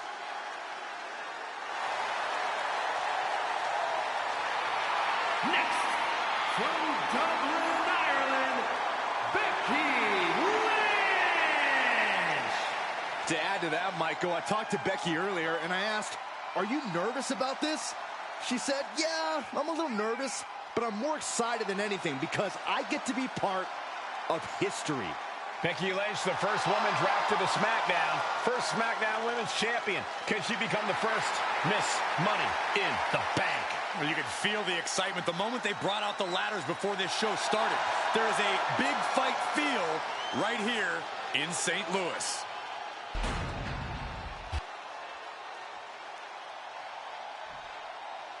There's a big fight coming. Tamina, perhaps the most dominant superstar in this match. And I guarantee she is not fazed by taking on 4 different opponents in a ladder match. From the Pacific Islands, Tamina. This is a milestone moment that is being watched all over the world. And Tamina is hoping to live up to her family's legacy. She wants that briefcase. She wants that title. It's in her blood.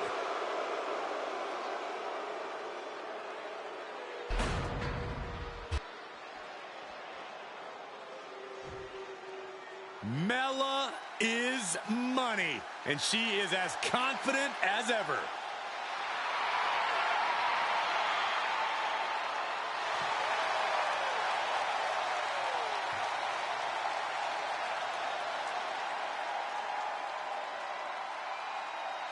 making her way to the ring from Staten Island, Carmella!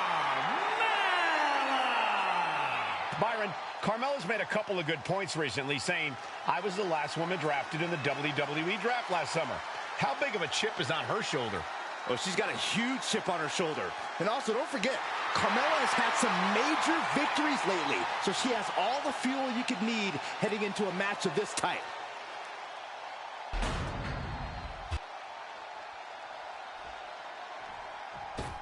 Natalya, another superstar who walks into this match thinking she has legacy on her side tonight.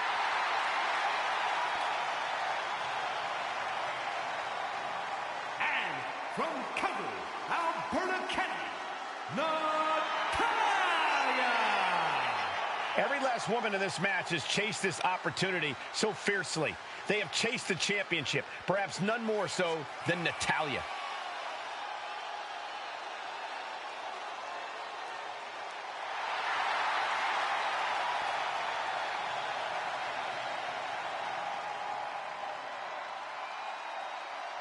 Winning Money in the Bank would certainly go a long way to helping Natalya prove she too is the best there is, the best there was, and the best there ever will be. Winning that briefcase is like taking the proverbial express lane to success. Charlotte, Becky Lynch, Tamina, Carmella, Natalya, all with a chance to make history. All with the opportunity to be called the first ever Miss Money in the Bank. The revolution that became an evolution only continues in the women's division. One of these women will climb the ladder and earn the opportunity of a lifetime. Ooh, direct headshot. Just sickening on the top. Oh, my goodness. Remember, the first woman to climb the ladder and retrieve the briefcase will become the first ever Miss Money in the Bank. No countouts, no disqualifications in this match. Everybody is coming in with a different strategy, but remaining close is the key. Luck is going to play a part, but you'll increase your odds if you stay close to a ladder and close to the briefcase.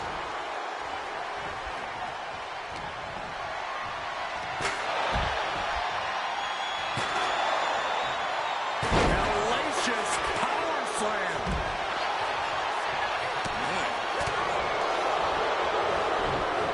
Samoan drop.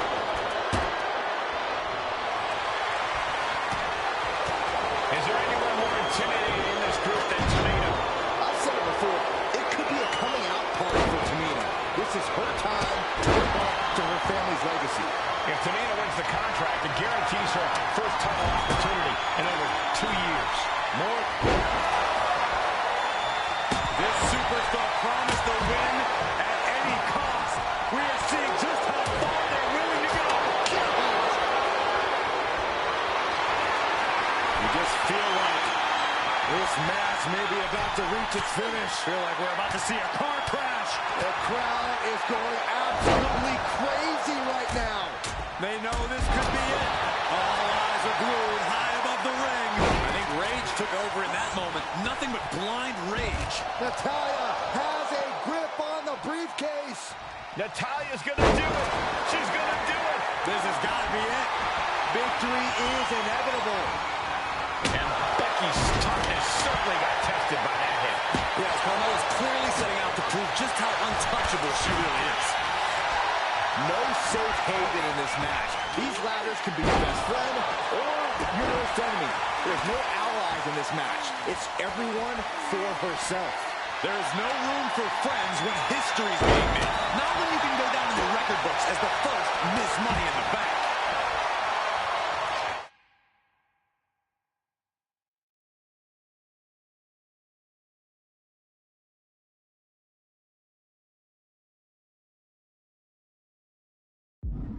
Hooked up. Oh, shin breaker.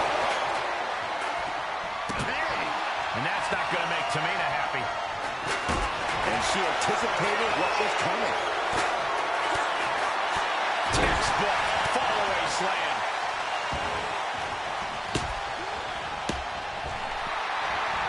Overhead with the German. The contract that can change lives hanging above the ring. Probably the most profitable opportunity in our sport. 15 out of 17 superstars have successfully cashed in the Money in the Bank contract. A surprise cash-in has only failed once, and the other failed cash-in was awarded to a week in advance.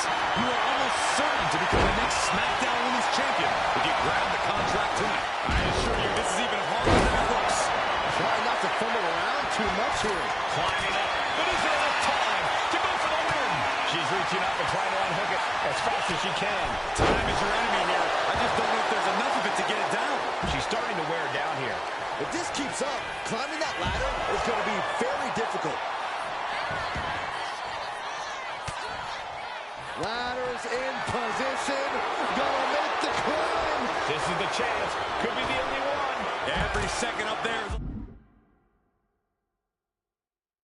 allowing the opposition to recover.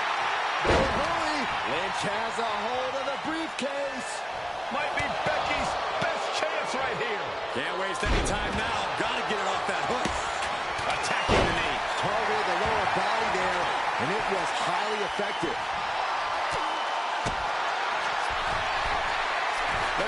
And she from the top. Diving headbutt. And Lynch got caught that time by some hard-hitting offense. Yeah, the effects of this ladder match are not going to go away anytime soon. Money in the Bank briefcase still hanging high. This is what it's all about. The opportunity of a lifetime. What are you willing to do? How much can you sacrifice to be the first Miss Money in the Bank? The prize is in sight, but is it in reach? Hands must be shaking up there, making it difficult to capture glory. 3 second-generation superstars competing in this match. Carmella, Charlotte, and Tamina. And Italian, of course, a third-generation superstar. Women bred for these kind of moments. Any of these women will add a significant chapter to her legacy if she can become the first Miss Money in the Bank. The action spilling out toward our announce desk. She's headed to the outside. No threat of count out here. Up the ladder now. Let's see if this is right for the picking. Full focus on obtaining the prize. The whole match is literally in the palm of their hands. Coming back to her torso area. This could become a strategy. She's looking to grab it to win it all. Becky has the hold of the arm. Holding this on her. He's locked in. Headed up that ladder. Center of the ring. Got all this trap, but she gets away. Made to the top. Now it's about snatching down the prize. Have to finish the job now. You have to get it totally unhooked. Powerful contact by Tamina. Going up high with the punch. Sent right into the corner.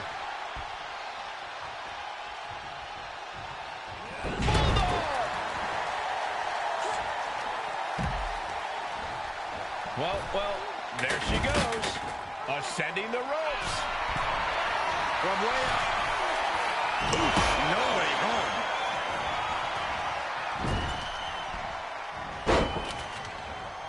Boom. That puts her on the offensive. Countering each other again and again. With the spear.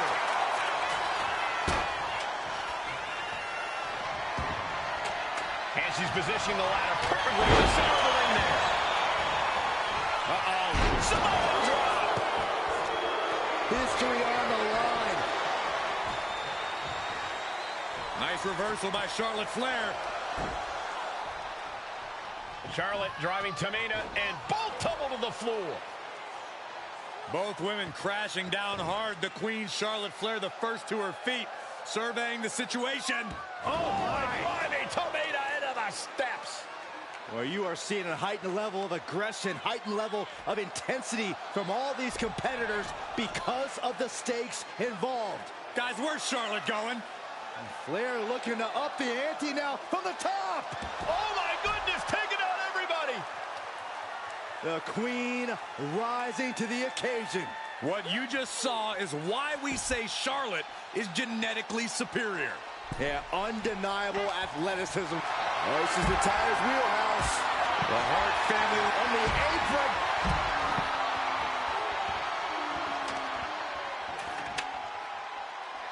Uncorks a thunderous shot. And that's a stiff shot to the body.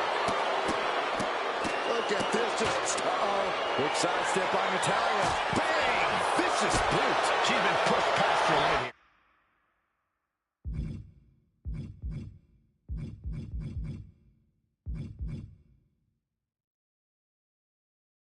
Everything she has been through to this point, she is feeling all of it right now. She goes under the ropes, back inside. Ladder set right in the middle of the ring. Starts the climb, but needs to move quickly. She's in place. Can she end this here? It's just a matter of time now. No room for error on top of the ladder. Climbing up, but is there enough time to go for the win? Gonna try and unhook it now. Victory is literally within reach. Is this the right time? Is this the career-making moment? Carmella trying to snatch the contract. History in Mella's hands. Struggling a bit here to get it down. Danger growing with every second.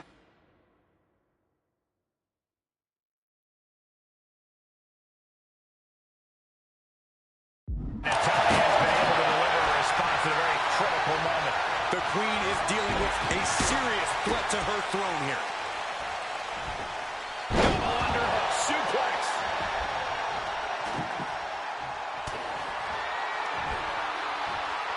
Ooh, slam With authority. Front face lock applied, has the leg hook. Oh, man. And listen to this place. It's deafening in here, Michael. Watching her prey rise. We know what she's looking for here. Up high. Cross body. And Tamina pushed into a weakened state now. Carmella is clawing deep in her arsenal to try and end things. Charlotte Flair with a trademark chopping. Oh, natural selection by Charlotte. Bye-bye, Carmella. I don't think she'll be climbing a ladder after that. Samoan drop.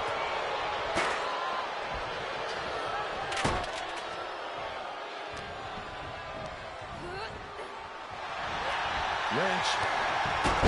Suplex roll through into an armbar submission. Disarmor is cinched. Just looking to do some damage. This hold can't even decide. Letting go of her hold here. Maybe she thinks enough damage has been done.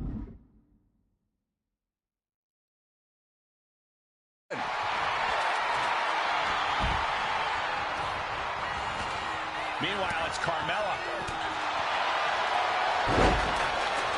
And Carmella with a takedown looking for the call of silence.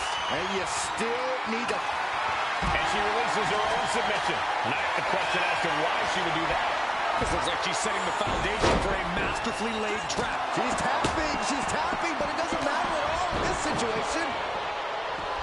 Veteran confidence and mind games on display from Natalya. Clearly hoping something nefarious is beneath the ring.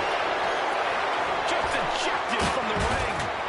Headed up that ladder. Center of the ring. She's grabbing at the product now.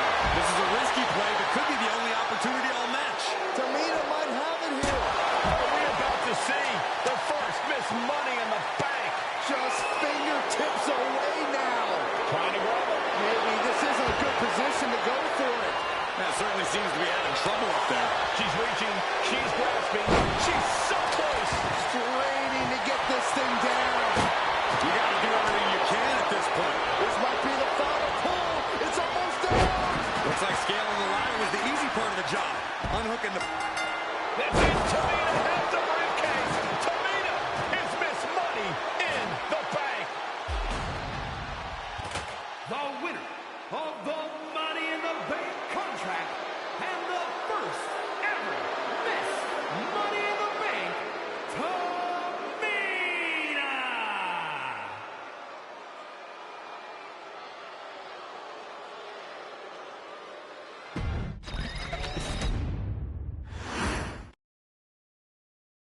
Any member of this family that enters the professional wrestling business knows about the expectations that are going to be on their back. They know about the prestige that their very name carries.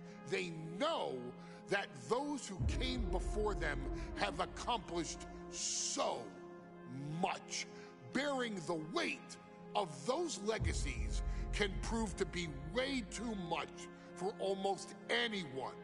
But that was never the case for Jimmy and Jay Uso.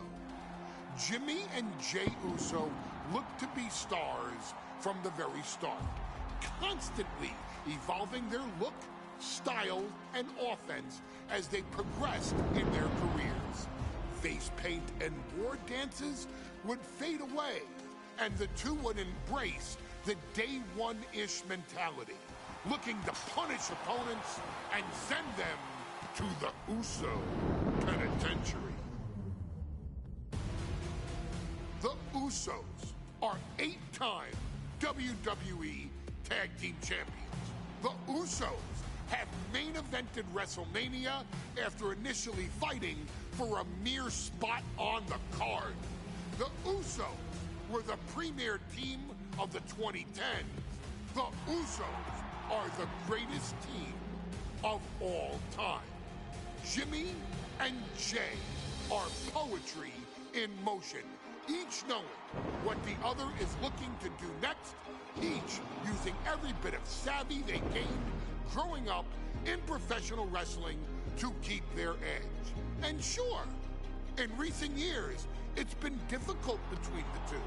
Jimmy did cost Jey his match at SummerSlam against your tribal chief, Roman Reigns.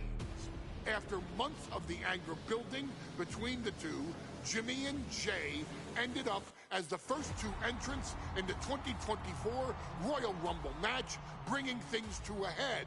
But even that moment wasn't enough to settle the issue, and so they would fight again at WrestleMania 40.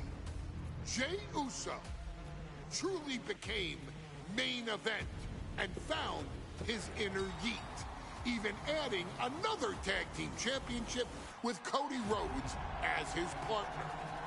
As your wise man eventually would suffer as well, Jimmy found himself betrayed by Solo Sikoa and unceremoniously dumped out of Solo's version of the bloodline. When Jimmy and Jey are a tag team, they are pure art. They are the reason for the resurgence of tag team wrestling's popularity over the last 15 years. And perhaps, oh, perhaps, their grandest moment came during the 2017 Hell in a Cell, when they would lock horns with perhaps their greatest opposition ever, The New Day. From July to October of that year, the SmackDown Tag Team titles would change hands 4 times between the two teams, both looking for ultimate bragging rights. The Usos' connection as twins always gave them an upper hand with most teams. But the New Day had their own trick, utilizing the Freebird rule to allow any two of the 3 members to compete in any match. Jimmy and Jey could never know for sure who the opponents would be, with a different game plan needed for each iteration. With nothing clearly settled after 4 months, the New Day would offer to defend inside Hell in a Cell, and the Usos gladly accepted. We've seen the Usos showcase tag team wrestling at its most beautiful. Now we want you to showcase the brutality that exists within Hell in a Cell. Big E and Xavier Woods are going to use everything at their disposal to take you down. But you've been down since day one. Now it's time to force the New Day to realize there's nothing wrong with them being in second place, and there's nothing that's stopping you inside Hell in a Cell.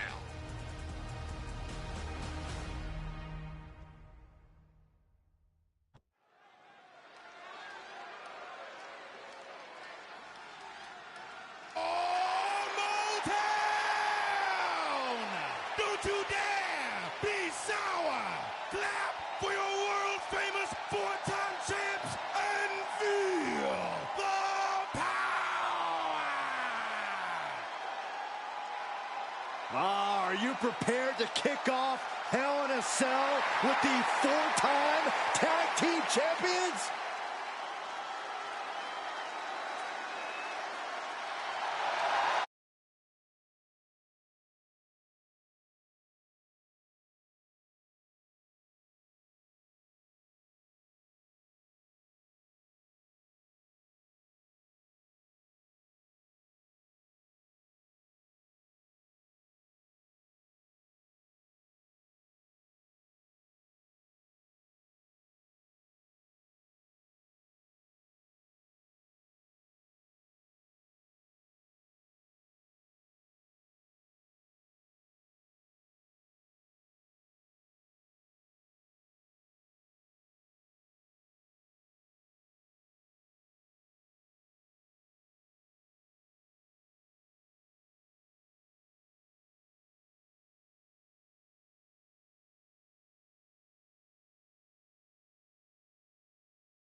The following is a tag team Hell in a Cell match and is for the SmackDown Tag Team Championship and accompanied by Kofi Kingston at a combined weight of 490 pounds. The SmackDown Tag Team Champions, Xavier Woods and Big E, the New Day. Well, I can't say that I'm ever prepared for a man swiveling his hips and playing the trombone on the way to the biggest fight of his life. This is our first Hell in a Cell match of the night. The New Day actually requested this match to defend their tag titles. Who would have thought 4 months ago when this rivalry began that it would end once and for all inside Hell in a Cell?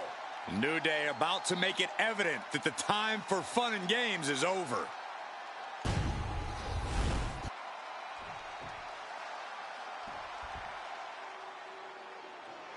This is the first time that tag titles will ever be defended inside Hell in a Cell. And at a combined weight of 493 pounds, Jimmy and Jay, the Usos.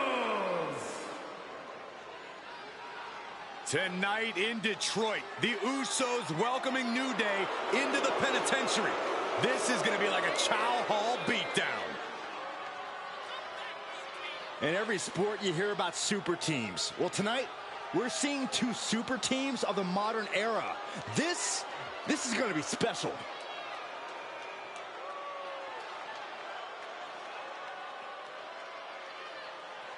Tornado tag rules here, gentlemen. 2-on-2 as Kofi is going to be locked outside the structure.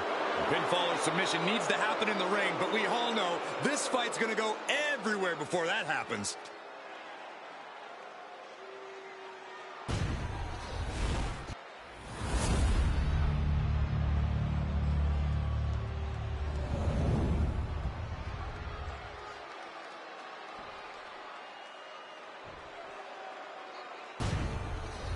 Tag team championships on the line. May the best team win.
Remember, this match is under Tornado Tag Team rules. A 2-on-2 match with the pinfall and submission has to happen inside the ring.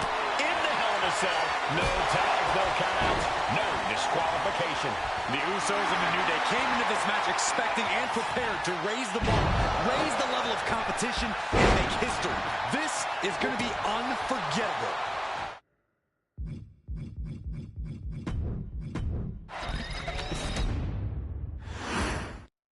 The cell door is locked. First of two Hell in a Cell matches tonight in Detroit. This is the 20th anniversary of this barbaric match. The Usos and the New Day must be prepared for pain, punishment. Two of the greatest tag teams ever. One of the best rivalries going today. It all comes to a head right now for the SmackDown Tag Team Championship. Here he is, heading back into the ring. Oh, God, terrible landing on the outside. Rolled the dice and got snake eyes. What a disaster. Missing completely on a very reckless move. All the talking we've heard leading into this match, we've heard the Usos call the New Day, quote, three clowns on a tricycle. Look, the Usos love the trash talk, but they deliver. And don't act like the New Day don't throw verbal jabs either. We had Big E earlier saying how he's going to drop some gloom and doom of biblical proportions. A prophecy Big E is fully capable of backing, too. Kick right to the back of the leg. Oh! Big E on the receiving end.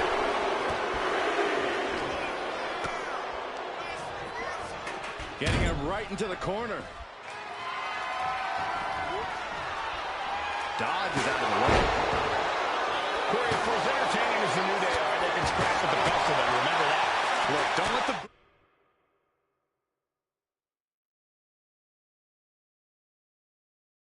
studios and trombones fool you. New Day can get down and dirty, especially when they have the Usos pushing them. Flying axe handle from the middle rope. You saw that being telegraphed. The Usos following the footsteps of many great family tag teams, the Steiner brothers, the Head Shrinkers, who, of course, Jay and Jimmy's own father was a member of. Would be a very proud moment for the Anoa'i family if the Usos can capture their 5th tag team championship. The apple doesn't fall far from the tree for Jay and Jimmy. Just a factory of the elite specimens come from the Anoa'i blood. The champion on the receiving end of some serious offense. Yeah, that ruthless side of Jimmy just absolutely took over there. Moving out from the ring closer to those towering walls of the cell. The challenger taking some minor damage. Yeah, Big E really took control right there. Corey, a few weeks ago, we saw the New Day walk out of SmackDown as champs in a street fight. A match the Usos handpicked, but this environment is totally different. There's nowhere to run, nowhere to hide. I think the New Day played right into the Usos' hand when they selected this match. Jimmy and Jay have a street mentality. They're the champion doing everything to retain here. Kicks out on the pinfall attempt. Still no end in sight here. Set him up. Russian leg sweep. Oh, my God.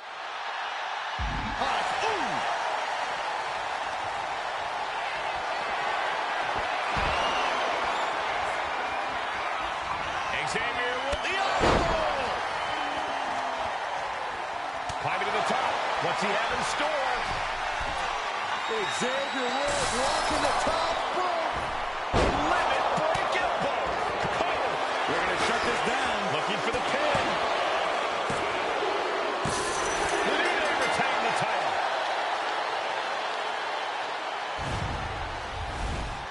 Here are your winners, and still the cell door is locked. First of two Hell in a Cell matches tonight in Detroit. This is the 20th anniversary of this barbaric match. The Usos and the New Day must be prepared for pain and punishment. Two of the greatest tag teams ever. One of the best rivalries going today. It all comes to a head right now for the SmackDown Tag Team Championship. And he now slides back.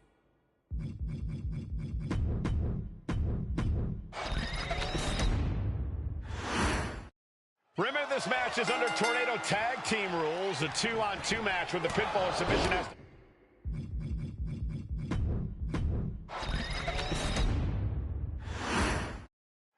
This match is under Tornado Tag Team rules. A 2-on-2 match where the pinfall or submission has to happen inside the ring. In the Hell in a Cell, no tags, no countouts, no disqualification. The Usos and the New Day came into this match expecting and prepared to raise the bar, raise the level of competition, and make history. This is going to be unforgettable. Looking for the suplex all the way up. Look at this power. Oh, no.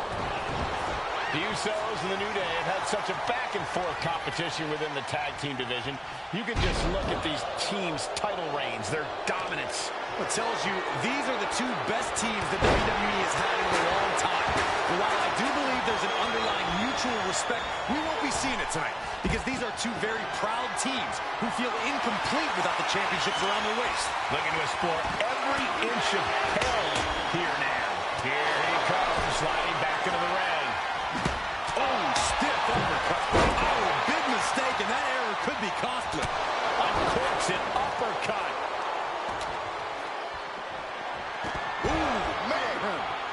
Whoa, that was a stiff chair shot to the dome. Oh, man. This is just turning into a savage display of violence. I have a feeling the Usos' objective is to send the New Day to the hospital.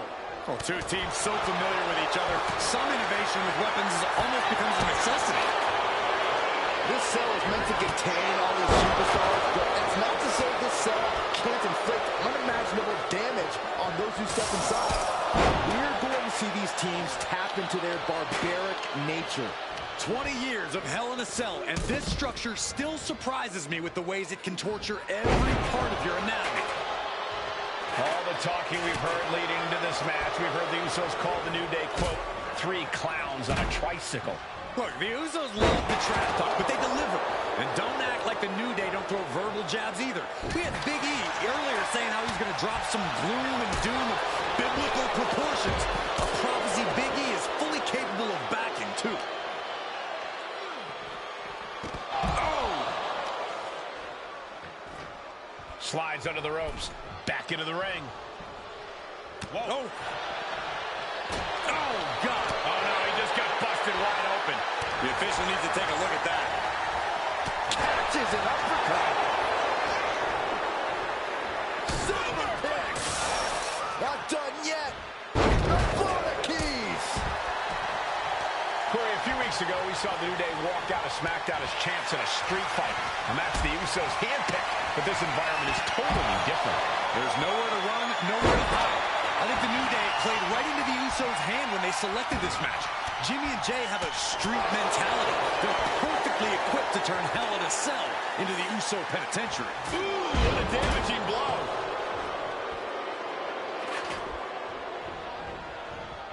Good defense there. A chain of reversals here. Every motion getting cut off. Heading back to the ring. Drop kick right on point. The champ really feeling the effects of this match now. The way this...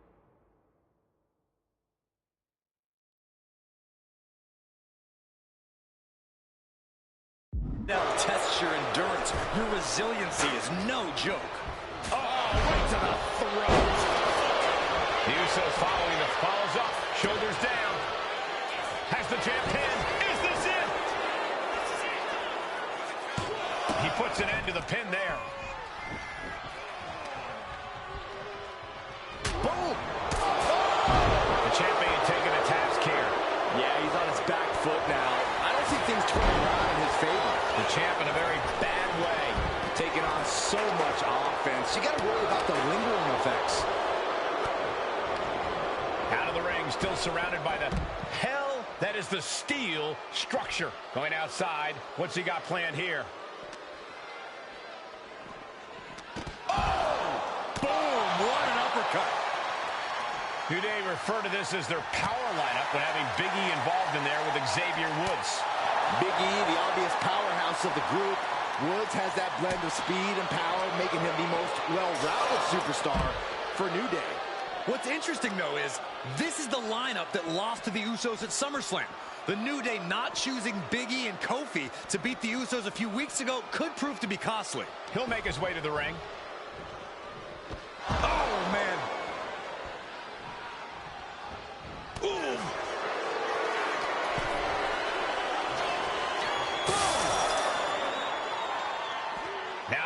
to the confines of the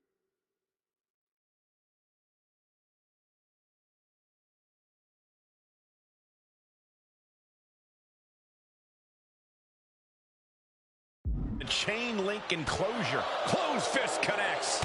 Boom. So many amazing matches between these two teams. They said it this past week on SmackDown. No matter where we are, we put on a show. The Usos and New Day have a unified goal to raise the bar of tag team competition, to bring the division to a whole nother level. You know, in basketball, they talk about super teams. Well, these two teams are the proverbial super teams in WWE. Jimmy Uso with a well-timed shot. And his head was once again the target. Time for him to defend against that. And an uppercut.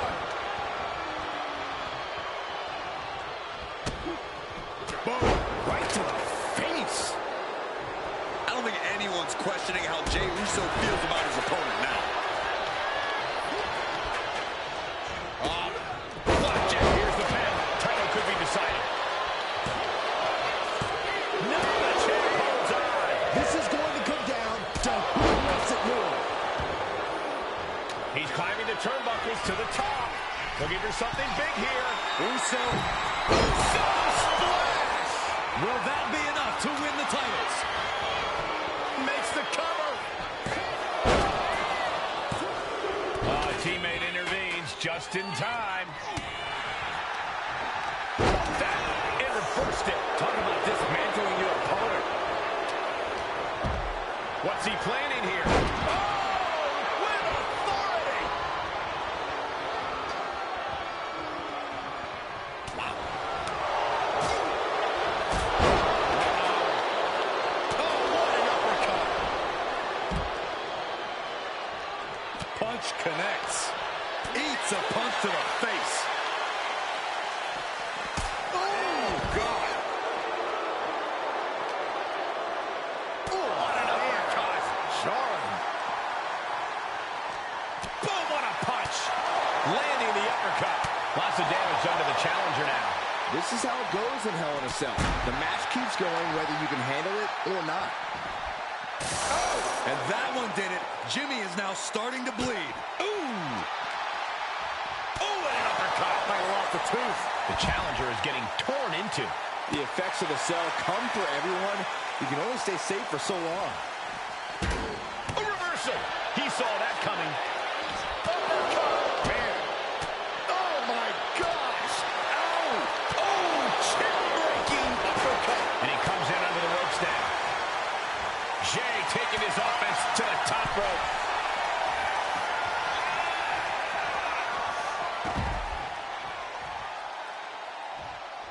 And Jey is channeling the energy of this crowd. Unloading with an uppercut.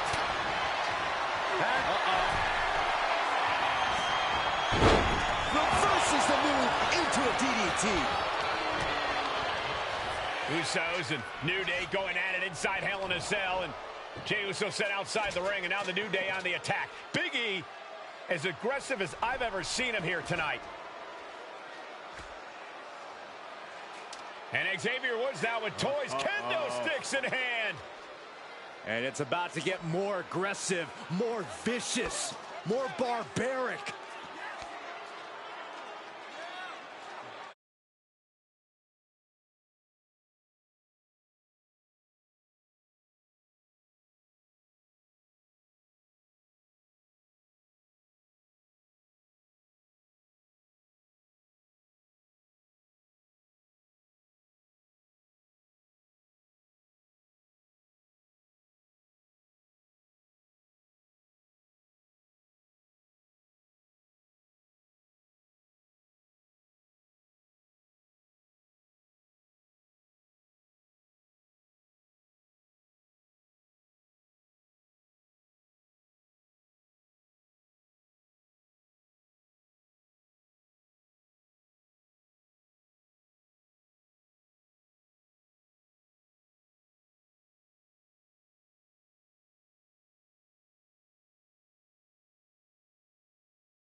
I've never seen this vicious of a side from the New Day. It's what Hell in a Cell does to you.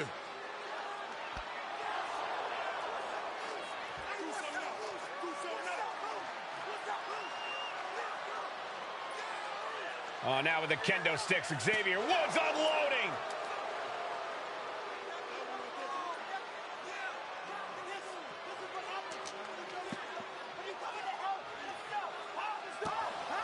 Well, you're saying it, Byron. Hell in a Cell makes you do some awful things. Just attempting to survive, attempting to win. Do whatever you want, punish however you want. Right now, that seems to be the mission statement of the New Day in order to retain the SmackDown Tag Team titles. And that's what it's about, proving you're the best in one of the most insane environments in WWE today. The New Day have just changed the whole complexion of this match. I don't know if I've seen New Day go to these lengths before. Well, no time to be a jovial bunch when you're in a cell, Michael. Tonight, it's not about entertaining. It's about putting your sworn enemy to rest for good. Talking to Xavier, he told me the one thing the Usos have taught us is that we have to embrace a more lawless culture here in WWE. A more lawless culture in this rivalry. And that could be the reason the New Day chose to have this match in the Hell in a Cell. It's been such a chaotic rivalry. Therefore, only this kind of lawless match could finally put an end to it. Foot, meat face.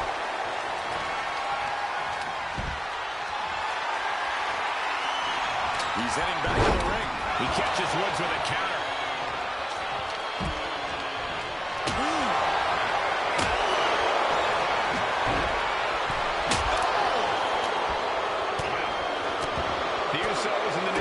Trading title reigns for the majority of the year now. Cinched in, this could be it. There's a small package driver. The New Day might be on the verge of retaining. Face first into the chair. Ooh. Swing on sight and don't stop swinging till it's over. The Usos being relentless in their punishment.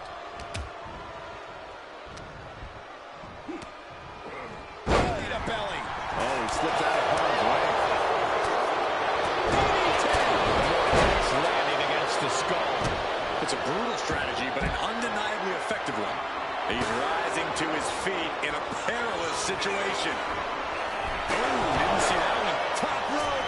Jimmy Uso splash. Innovative offense from the Usos. Could end it all right here. Elbow drop. These four men looking to destroy one another in the name of being called Tag Team Champion. Bodies radiating in pain. Both these teams must be exhausted. Cover. New champion coming. He makes the save. Better late than never. Some good contact by Jey Uso. On point. And Jimmy and Big E slugging it out middle of the ring. This has been a vicious, brutal match between two of the great tag teams today. Here comes Jey Uso into the fray alongside of his brother. Bang! Double super kick. And the Usos now looking for that patented Uso splash from the top rope. Uso splash! The cover to win the tag team titles, and Woods handcuffs it all, breaks it up. At the last possible second, Xavier Woods saving this match for his team. Credit to Woods for his never say die attitude, but Xavier Woods is outgunned right now. And look at Woods still fighting back. Yeah, with the handcuffs, using the handcuffs as a weapon. That's smart.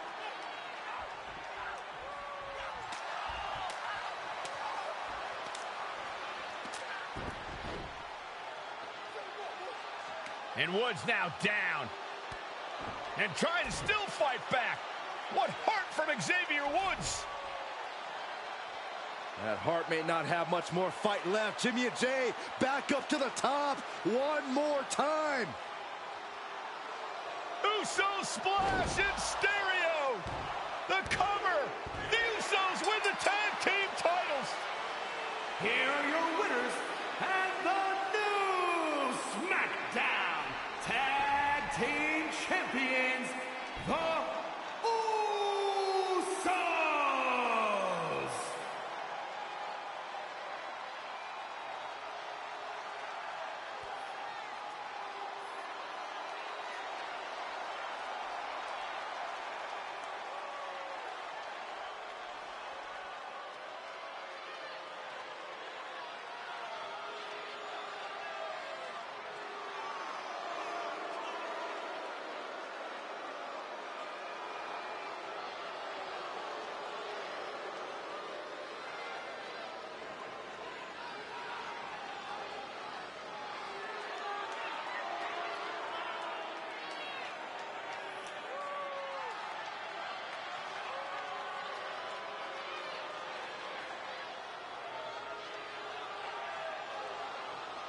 Next on our showcase is someone who wasn't born into this family, but has put in the time and more than earned her spot. She's always happy to leave haters in the rear view, and when she enters the room, you will undoubtedly feel the glow.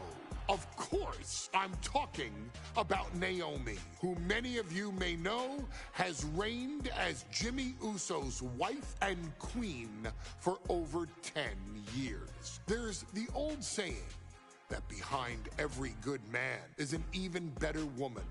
And this could not ring more true than Naomi, who I will say is an absolute treasure. Jimmy will frequently speak during old bloodline planning sessions about how much her support and love drove him to improve as a superstar, always stressing her importance not only to the WWE Women's Division, but to his career and his life as well.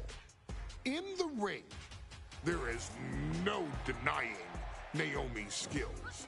The former women's tag team and two-time SmackDown Women's Champion has the mental tenacity to push through the toughest part of any match and possesses breathtaking physical skills.